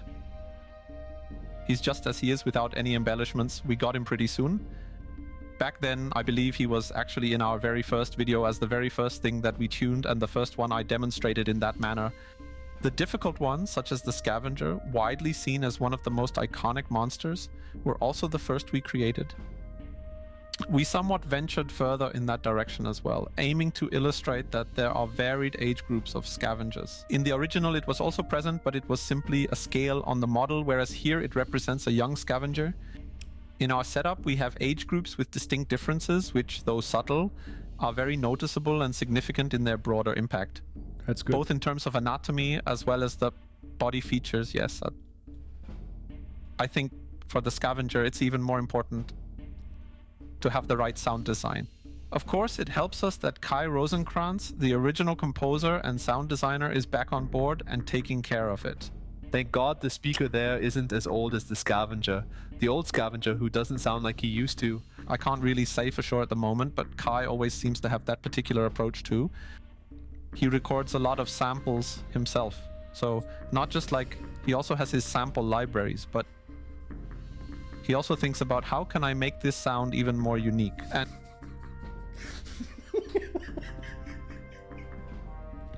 I'm sorry.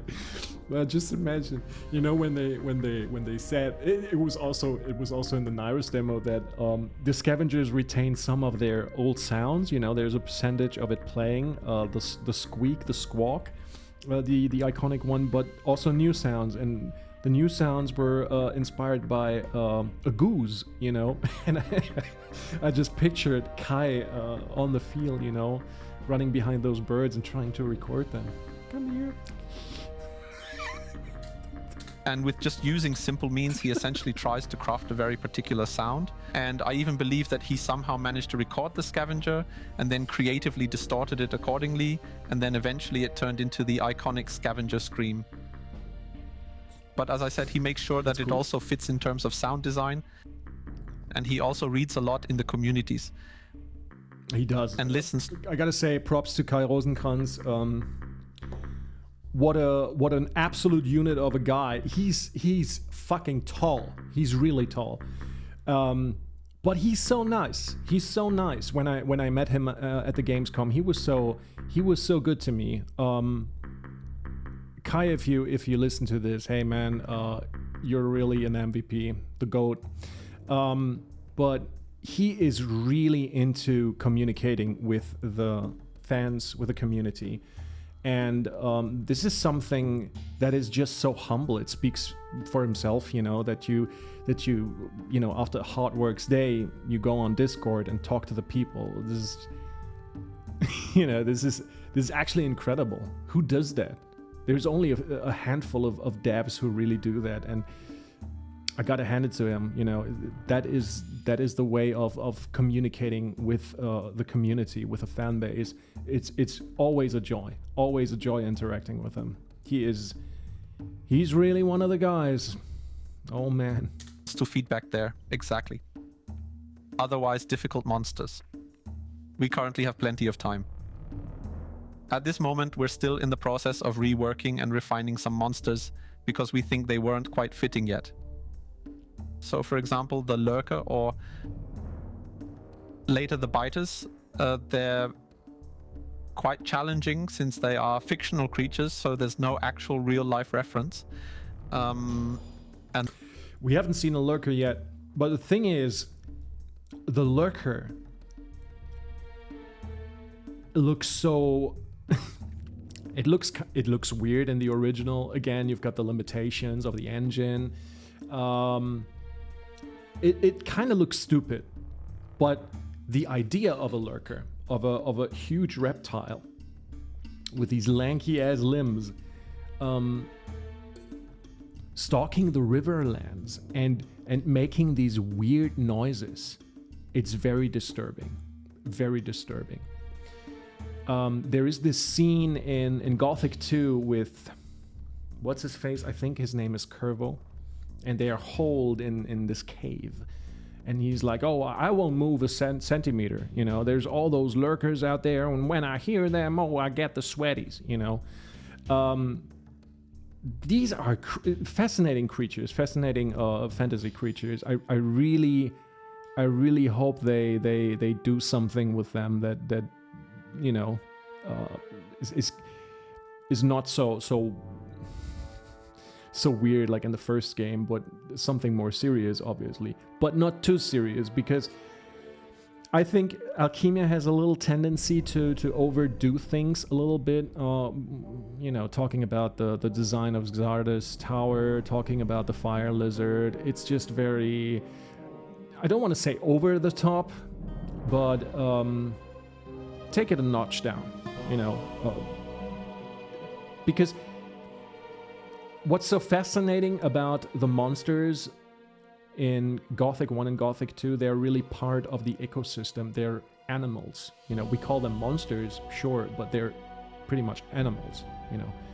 And some of them are apex predators like the Shadow Beast, you know, and you've got the meat bugs, the lowest end of the food chain, and the lurker is somewhere in the middle, and it's a formidable foe at the beginning of the game. And again, I really do enjoy the idea of the Lurker, of the sounds he makes. It's really imposing when you meet him at first, you know, especially if there's a bunch of them.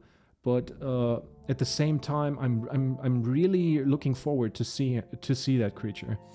The Biters, I don't know, like the name comes from the very early concept. Obviously, this is my theory, because one of the early concepts was a creature with a big ass mouth, and it has in Gothic 1 it has this very bulbous head, right, and this huge gaping maw with these sharp teeth in there. Obviously, it also looks a little bit funny. And how do you translate this into modern times with the Unreal Engine number 5? You know, how do you do that? I think this is quite a task at hand, not just for the people who model it, but also who draw the artworks and reinterpret the creatures, right? But yeah, we'll see. The Biters are indeed, you know. Razors, for example, not so much. Razors have been a more bulkier version of Snappers. They've got the weird coloration. They look more, I want to say, Tyrannosaurus Rex-like, while the snapper is more like velociraptor, right? So that's not such a big deal, but as he said, yeah, lurkers and biters, Jesus. That's a challenge, actually. And therefore, well, in that case, it's just a wolf is a wolf, clearly. You can True really that. make it large, and that's quite fine too. It should still be recognizable as a wolf. And naturally, we certainly put a great deal of effort and time into designing the orc. It's definitely not a monster, though, and dedicated a significant amount of effort to it. This was particularly because we wanted to make sure that they are not the usual fantasy orcs, who are typically just painted in green. Humanoid monsters that essentially just would happily devour every single human for breakfast if given the choice. We definitely didn't want that. And that's why we chose an approach where the body, actually when you have it in the T-pose, so in the T-pose, is represented than they are. Truly quite considerably larger than humans, as their unique humped manner of walking really brings them effectively back to a kind of eye level, essentially. Back then, when I was young, I always felt they had fur more than scales. Not sure if it was due to the graphics or texture, so... Scales? What's he talking about? They're not reptiles. Is he remembering something and he's thinking about the lizard people? They don't have scales. They have thick skin with a lot of fur, which is kind of missing in the remakes version. We don't have scales like that either, so they're not scaly things. Yeah. For that, I think there are the lizard men in Gothic 2. By the way, I haven't watched the video yet. However, we didn't go overboard with the fur components either. We really made an effort to give them a distinct and unique appearance of their own. Earlier, we had a discussion about the Orkstalt. They are characterized by having their own unique structural designs. The situation is quite similar when it comes to their attire and Ossen. Some of those monsters have now started to display glowing eyes. Is there a specific reason for this? No, those are actually the blood flies. The concept here, as the name implies, was to convey a certain level of danger associated with them. If you look closely, it's already in the texture as well. You just never notice it. That is true. If you, well, kind of. They have these weird insect eyes and they are reddish. The same goes for the mine crawlers, actually. They have even weirder eyes and they're kind of reddish. Orange, red, something in between. But the difference is they're not glowing, right? So here comes a part of realism that I want to be implemented into the remake. No eyes glow naturally, and because if you give me for example a skeleton and it has glowing eyes, okay, I can see that, especially the skeleton mage, like he has glowing it has glowing eyes in the original. I can see this. It's a magical creature, sure. But if we take a look at the wolves, at the blood flies, at the scavengers and all that, they shouldn't have glowing eyes because they're just animals. They're not magically enhanced or anything. There are some magically enhanced creatures or who have their origins in magics. I don't know if it's still canon, but I said in the last video, the fire lizards were they were created by an experiment. Somebody experimented and created basically the fire lizards. And sure, there is some leeway, but in general, I don't think that this is necessary. When I look back, when I played Gothic for the first time, you just see these things flying around in the distance, and you've got a rusty sword or whatever, and you make your way, you want to attack them. It's like, yeah, sure, it's a flying insect. What harm can it does? What harm can it do? I'm sorry. And then you get your ass whooped. You underestimated them because you thought it's just a flying insect. But then they swarm you, they sting you, and immediately you fall to the ground because you get fucked, right? And it's this... That is the difference, If they had glowing eyes and they would stare at you menacingly, I wouldn't even go there. right? It's kind of counterintuitive. They're just animals. They're flying around. They're doing their thing. Why the glowing eyes, right? Their eyes don't glow in the original. They are kind of reddish, sure, but they don't glow. I think this is also a change for the worse. I'm kind of okay with the bloodfly design. It's a little over the top with the many sharp teeth and all that, but the glowing eyes, they don't do it for me. They don't do it for me. The wolf, we saw it earlier, had a kind of similar effect when it was looking straight at the camera, but I can see that I can see that happening because the wolf is also an animal that stalks its prey in the night, you know, kind of a nocturnal animal, and they have got these reflecting eyes. That's kind of a cool idea, you know, but it's not glowing. So, no glow, please, no glow. At least not for these kind of creatures. Because it was just a color spot in the texture. For us, it's like... Yeah, but how do you interpret it being glowing? I don't get this. I don't get this way of thinking. I don't know, brother. Just because, you know, a model of the NPCs has green eyes doesn't mean it should glow green, you know. I don't see this as a valid point. Whenever it turns into nighttime, it certainly functions as a distinct type of light source. During the nighttime, it becomes quite dark. Naturally, some players choose to adjust their brightness settings to see more clearly. Yeah. But again, this is something, I'm sorry that I'm intermingling so much right now, but the problem that I see is, you know, in the darkest night, you're running around. I don't want to get warned by a creature. What happens if you're stalking the woodlands in the night in the original, and probably it's raining on top of that, so visibility is in the gutter, right? You just run around, you have a torch, and it doesn't illuminate much. It's just this very small circle around you. But then suddenly there is a bloodfly coming into your field of view, and you're shocked. Gothic is no horror game, right? But these moments are very intense, and they're really shocking, actually. So this is counterintuitive, because now you're stalking in the woodlands, you see something glow, and you're like, oh yeah, Mr. Bloodfly is signaling, please don't come this way, because I probably sting you to death. So I take a different route, you know? And this is not how it should be done. I don't know, man. This is something that I don't understand. Yeah. It's practically akin to making use of a wall hack feature. All right, you can do that. If you're up for it, but ultimately there's a playful solution for it. The night was indeed an absolutely unforgettable experience. Venturing to the old mine in Gothic through an incredibly dark and mysterious forest. There's lightning still flashing somewhere on the distant horizon and various wolves that you can clearly hear. I must confess, I'm definitely the kind of player who prefers to take yet another nap, and then rather head out during the very first glimpse of the morning light. Well, especially in the early stages of the game. I'm really not the kind of jerk who's particularly into that kind of thing or anything. Especially...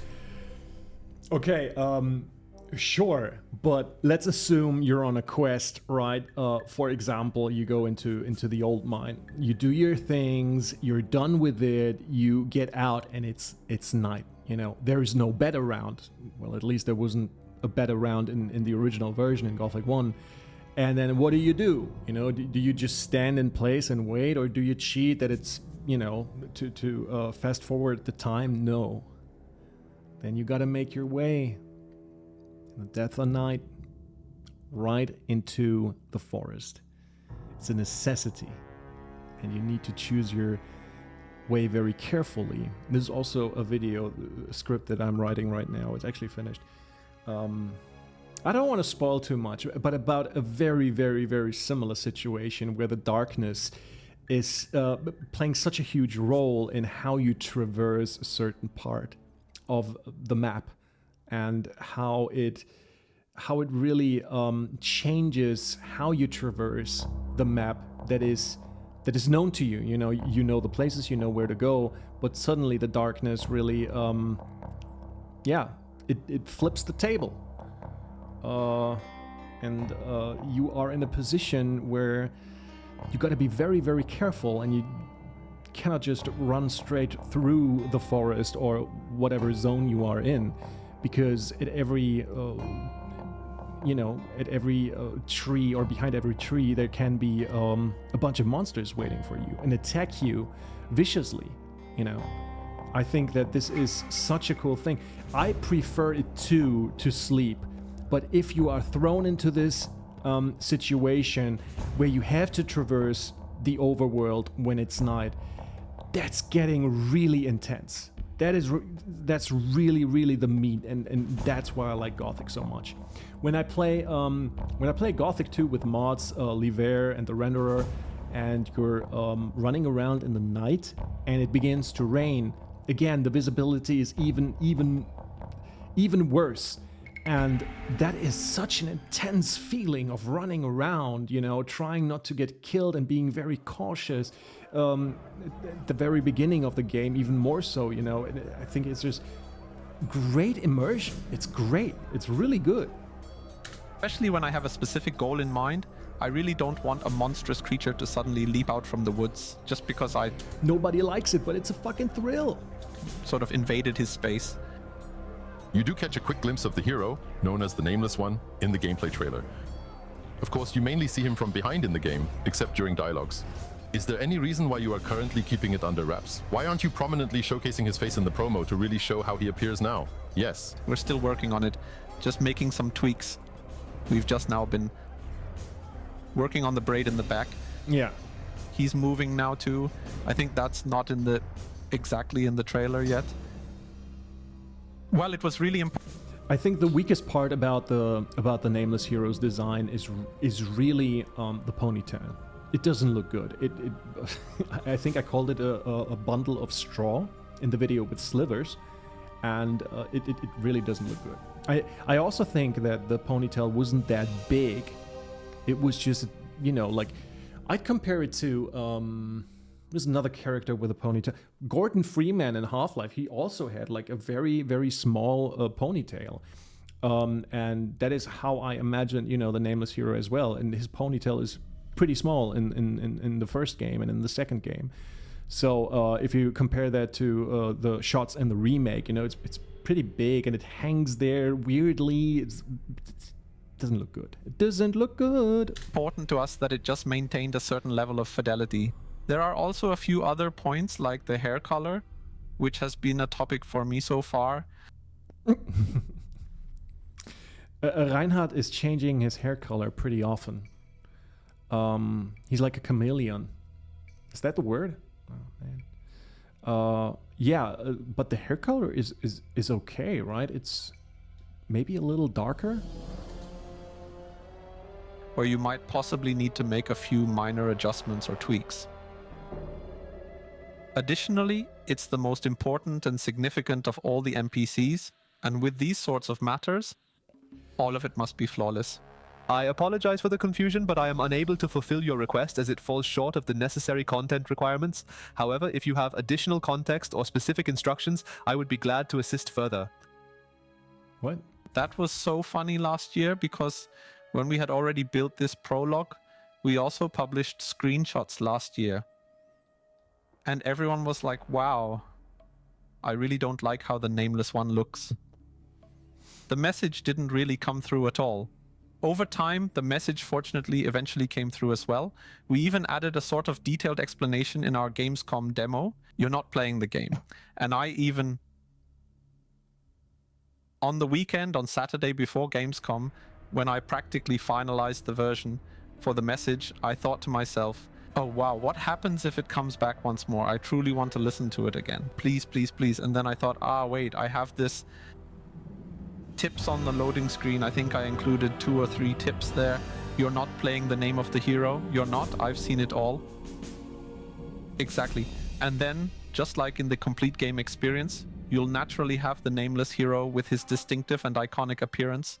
How much does that concern you as a game director, considering that it is such a very beloved franchise, and the fans, of course, hold a lot of love and affection for this, especially those who are familiar with the original, hold great love for this game with many cherished memories, ensuring it does justice to them. So, Is it really possible to live up to those expectations? Or did you eventually have to tell yourself while guiding the game's direction that you can't satisfy every single person but must pursue your own vision and hope it ends up appealing to plenty of people? Absolutely. So there will definitely be some individuals, and I sincerely hope it's not the majority, and I truly hope it's not extremely significant, who will say that's too much for me. I honestly prefer those aspects from the original version. But then I always think, Oh, okay. for players who truly prefer the original, there's a game for them, the original one.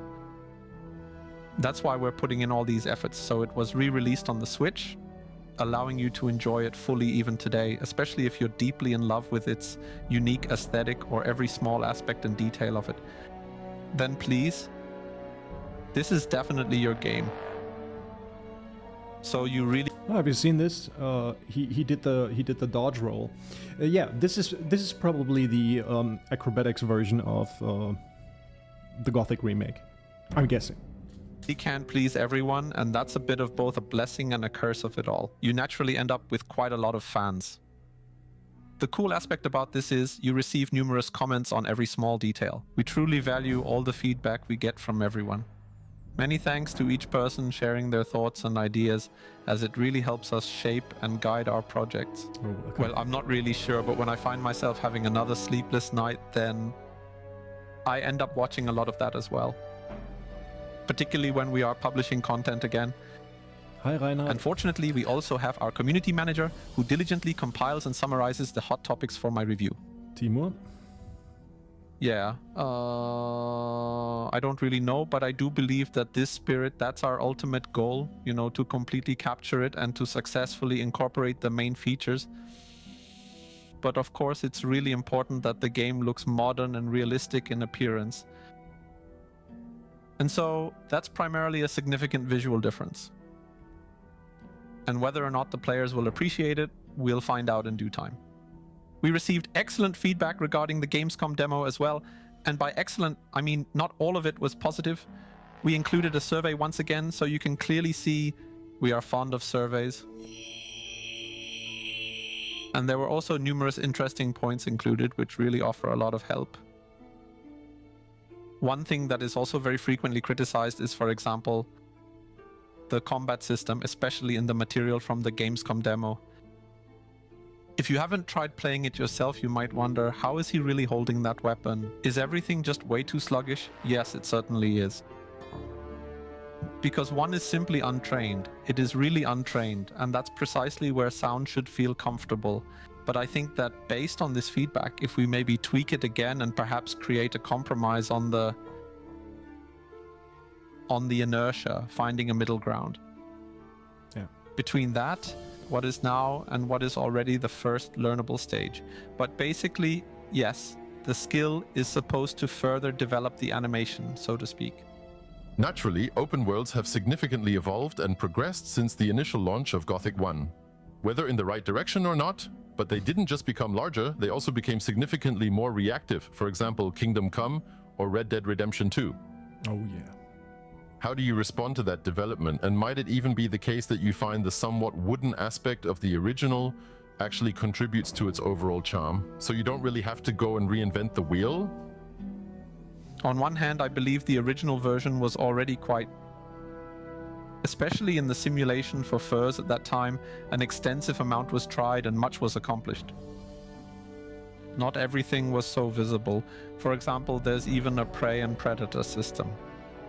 Certain creatures essentially serve as prey for the predator, and when the predator spots them, they generally start to run away quickly and then leap or pounce enthusiastically on them.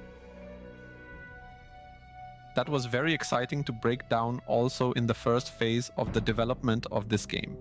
We've been thinking everywhere about how to expand further. For instance, when it comes to the living world, the monsters didn't really have particularly detailed daily routines. We made an attempt to reflect that. So what exactly are the needs and desires of this creature now? Where exactly does it have access to something to drink? Where does it find its food? And where does it go to relieve itself? We've made an effort to incorporate all these things, especially with the people. There should definitely be some degree of variance. A definite and quite notable degree of engaging and meaningful interaction should be taking place among the PCs themselves as well. In the original version, there were just these few lines that consistently kept getting cycled through. There should also be more emphasis placed on the story, like on significant events occurring in the world. Now it focuses on you, such as what type of armor you're wearing and what kind of weapon you're holding in your hands. We're additionally aiming to include some react. Oh, that is so cool. I mean, they teased this in an early episode of their podcast that I covered actually, and where they said they want the NPCs to react more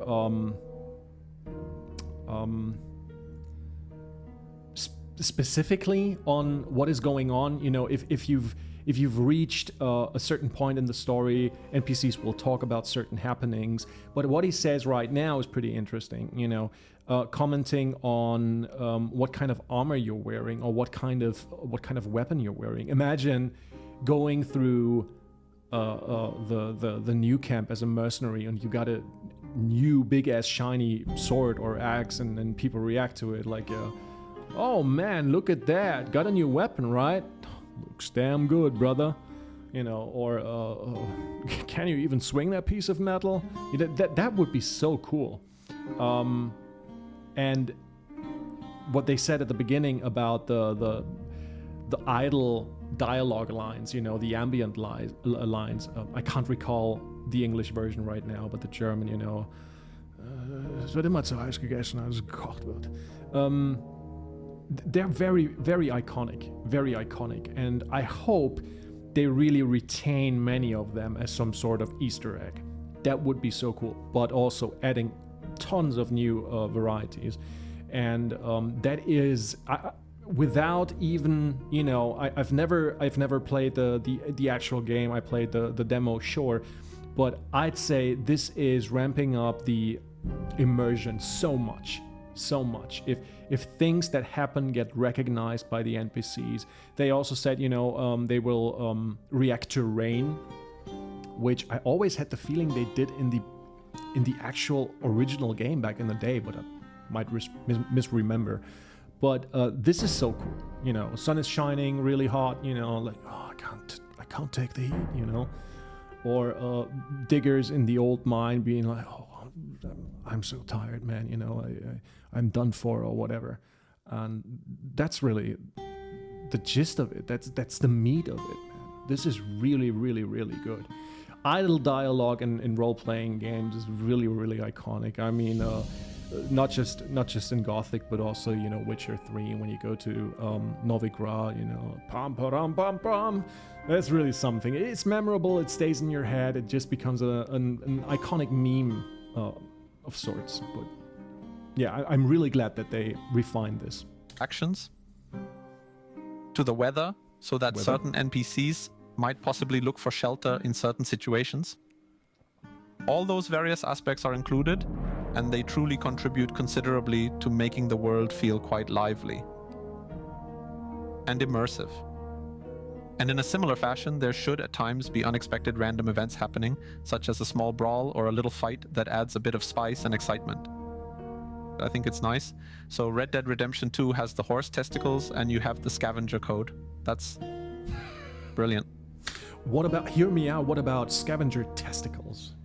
And they shrink when it's cold, you know, and they're getting really swollen and bloated when they're, you know, exposed to warm weather. Big old scrotum. Okay. Dude. We will carefully check whether the animals actually do their business in locations that logically make sense within the world. I didn't say that it visually stays. What a pity. That's an immediate deduction of 5 points from the score. We want creature poop in the game. Give me some poop quest. No, actually not. But that's also immersive, you know. Aside from the pooping stuff, but animals now looking for water, obviously having the prey and predator relation, having a clear hierarchy between different species. yeah, sure, you can make a lot of it, you know. Also, what about animals, monsters seeking shelter during certain weather events, or I don't know. Great. What is repeatedly mentioned in the context of Gothic is this very special feeling, as they would say in Cologne. So, while it may not be about playing a Piranha Byte game anymore in this particular instance, it's really about how this brand truly feels, capturing both its energetic liveliness and its unmistakable roughness, especially when you consider the nature of the conversations. How do you figure out whether you have been successful or not? Or was there a particular moment while either playing or testing when you distinctly realized, yes, we've truly nailed it. This is exactly how it's supposed to feel. We're currently still working on enhancing and fine-tuning the dialogues. I believe in certain instances we haven't yet provided a sufficient variety of options for players. That's the thing too. You have these multiple choice dialogues, and you're supposed to be able to express what you think a bit, even if the option doesn't make sense right now. So you can somehow, I don't know. When you go to the gate guard in the old camp, they just say, like, stop, what are you doing here? I want to take apart storage. Oh, okay. Then pull, and then on the floor. And that's just it. I truly believe that this really defines the essence of this rough, gritty world, that you also have such an option readily available to you, and then witness a reaction to it, that it frequently doesn't have any real consequences. It's put in there now, but you can definitely say it. Yeah, and that's really quite important. And that's just another point we're actively still working on, ensuring that these reactions all fit properly and provide you with this much needed variance. Yes, there have been moments where you think it's not quite there yet, so you just accept more of it. Yes, and the overall picture has to be judged by others. You also become a bit blind to your own work, because you've simply seen the things There he is, but I want to say once more, I think that also Reinhard, he's very humble in his appearances, in the interviews. You have many developers nowadays. Obviously, it's an industry. It's all about the money, right? And they're like, oh yeah, it's completely on point, and the immersion is so great, and oh, we love it. And you've got all this PR speak just to reel you in, to rake in the money. But he is humble. He's honest enough to say you become blind to the product, and everybody who is in some kind of creative field, as you can see, I sometimes try myself at music, not very successfully, but sometimes you get stuck, even when I'm writing scripts.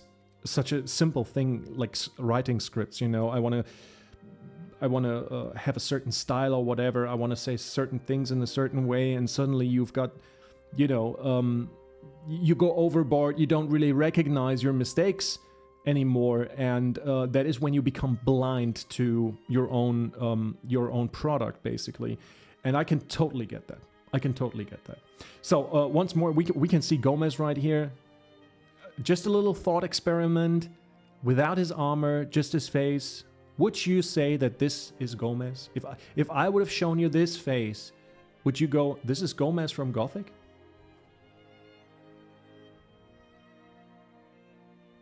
Don't fool yourself.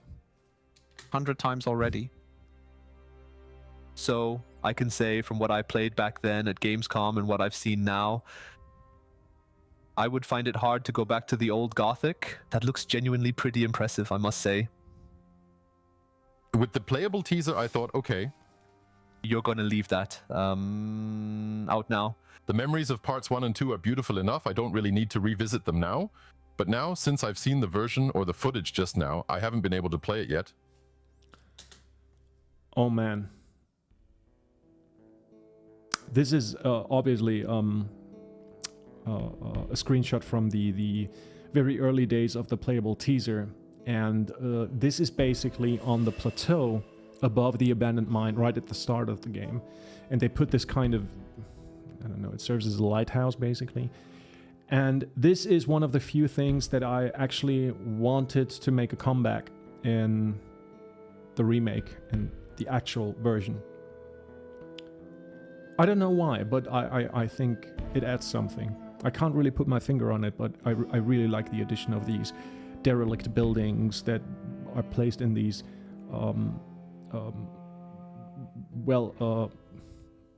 points of interest where you can oversee the whole valley. It makes sense. You know, whoever built these buildings back in the day wanted to. It's a valley. You can oversee the whole area. You can take a look far into the mountains and can basically see every motion that is going on. You know, which is strategically very, very important, right? And I would have loved to have more of such additions. This is actually a cool location from the playable teaser. I'm really looking forward to it, especially because it's again a bit more of a manageable open world game. Don't anticipate us spending 120 hours in there, or is it possible for us to do that if we desire? Well, I mean, if you want to, yes, we are really incorporating various challenges. Wait a little bit. I don't want to go back right now, but the previous screenshot, wasn't that from a mod somebody did? That's not from the Nairos demo, and it's not the playable teaser. This is from the playable teaser, but I'm talking about the one before. I think it was a mod done by somebody in Unreal 4, I think. Challenges right now, allowing you to actively seek out the challenge. So it's all available, and because of that element, it includes certain branches and twists within the narrative story. You can do certain things. Then we'll see it in the second or third run. It makes sense then. So I think with all of this, you can reach your 100, 120 hours. But a normal playthrough, I think, will be around 50, 60 hours. So similar to the original. We're also building side containers again, maybe with everything a bit more, another 10, 20 hours more. Are the original developers from Piranha Bytes mentioned anywhere in the credits? Like a thanks to or something? Phew. You're asking me now. That's a good question. We actually have several team members who were involved with Piranha Bytes on the previous Gothic games. And we will definitely make sure to provide the appropriate dedication, because in the end, as I mentioned before, there's a lot of that same spirit. You gotta respect the Don. Pay respect to him. In there. And the original team, and thus their important work, should always continue to be recognized and appreciated. I don't know if everyone still appreciates or has it on their radar how popular Edgekopfig is. Most importantly, I was attending a trade fair in Poland just about a month ago, and it was really quite intense and overwhelming there. Individuals on the street dress themselves up as mystical water magicians, performing elaborately, and then kick off an impromptu flash mob in support of Adanos. This, without a doubt, is already something for eternity. So that truly is absolutely not to be underestimated. We recently had a meeting with our colleagues from Poland. For those who don't know, BBD also has a game branch in Poland. And during that discussion, the online editor-in-chief shared with us, as we were sort of aligning our strategies, what's really big and important for them, and where do we actually fit and work well together? He also said that Gothic is huge in Poland, so that's exactly the thing. We wish you lots of success with the first part. Now, the one question, since it seems to be your favorite part, how big is the desire to make the remake of the second one? Well, I did mention at the beginning that he was involved in Gothic 2 and also went along with Raven. Has always been and still is my favorite Gothic part. So I would be very happy if we could do that. We've already got dozens of ideas. You'll have half the game done. The Valley of Mines is almost... It's quite amusing, but we actually have plans to write an article regarding that topic as well. So we actually also imported the Gothic 2 world as a reference as well. So we could really get started right away, like you said, even half the world, the monsters. So there would already be a lot. It's naturally a bigger and denser game. So I think with the world design from Corinus, we would take a slightly different approach, especially considering that Corinus, in terms of its overall fidelity, is genuinely around 2 or even up to 3 whole classes above the original Minental. But yes, I would be very happy about that. The Minental. Dude, I gotta digress real quick, but what is going on with the subtitles and the voice dubbing? it's chaos sometimes. I'm really sorry for that. Again, I didn't watch the video beforehand, but Jesus Christ, man. And I hope the players like the Gothic 1 remake so much that we can do it, and then hopefully release it at some point as well. Yes, indeed, that too, certainly, of course, precisely. However, that will only come about next year at the very earliest. I can't comment on that. Yes, we're actively working on it. We're currently in the final phase of development. We want it to be extremely good and come out polished. And we're also dedicating significant efforts to various optimizations. I think that's quite a hot topic at the moment. I believe there's this prevailing opinion among many players that, you know, the Unreal Engine tends to always be somewhat poorly optimized in general. It's not really the engine's fault, to be honest. The engine does sort of invite you in. She's like that at times. You can just clutter it up as much as you want. So you can throw stuff in there, it won't crash, there are no limits, and it consistently looks really cool. Yeah, only at some point processing power grams, eventually it gets out of hand, and not everyone has such a... Well, developers typically have a more powerful computer available because in the editor it's even more demanding and therefore needs to be faster. So that means it's kind of a cheat, which is why currently our development machines are like 2-3 years old, more like middle class, lower middle class, meaning we have a good reference hopefully, but we're working on it. We want to launch it well optimized, and so he's in German we call it Volksnah. You know, he's very down with the people, simple regular Joes like you and me, which is also a very humble approach to the whole situation. You know, a very good approach actually. So this referencing, you know, not everybody has the means to buy a new computer for this game. So that's actually, well, I'm actually a little bit speechless. Very cool. But I think you'll find out about it soon enough. We are absolutely looking forward to this event. And you, dear viewers and listeners, are hopefully feeling the exact same way too. You can definitely find more about the Gothic remake on the website Gamestar.com, which we hope you all absolutely love just as much as we do. Thank you, Reinhard, for joining us and sharing so much information about the new Gothic. A big thank you to Peter as well. Let's see when it comes. I think the fans are very supportive. We definitely are. Back to the Mind Valley. To the roots. To roots. Give feedback. It's vital. Read each comment, not everyone. Yes. Okay, that's it.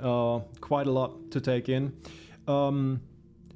Yeah, they had a few good subjects, a few topics that were pretty awesome. Nothing completely new. We know at this point quite a lot. Oh, quite a lot is a little bit too much, but we know about it. Again, I said my piece on certain things that I dislike. I'm not very much into that, and I think they're on a good way. I think their approach is right. I do think there's some, especially visual ideas that are not really just there where they should be. But overall, I did really enjoy this interview. And I also hope that you, the viewer, like this kind of thing. It was a little bit, yeah, it was a reaction video, I think. And give me your feedback if you like this kind of stuff. And also give me your feedback what you think about, you know, the situation that Reinhard explained here with the changes coming to the remake, with some of the graphics, with some of the designs. What do you think about the armors? Do you think Lee looks like Lee? I don't want to promise too much, but I might think that I do a more condensed video about these things. Some of these things that we talked today, just to not keep you like watching for 1.5, maybe 2 hours, and you lose it. I lose it too, you know. So I want to take a look at it again and then just compress it a little bit. I don't know when I do it, if I have time. You know, Christmas is approaching very fast, and I'm gonna say, if I don't see you before Christmas, I want to wish you a very fantastic Christmas to you and your families. Thank you all for watching, obviously, and Happy New Year. And we'll see each other in the next year. And with that said, thank you all for watching. I'm out. My name is Vertigo. Awaken. Bye.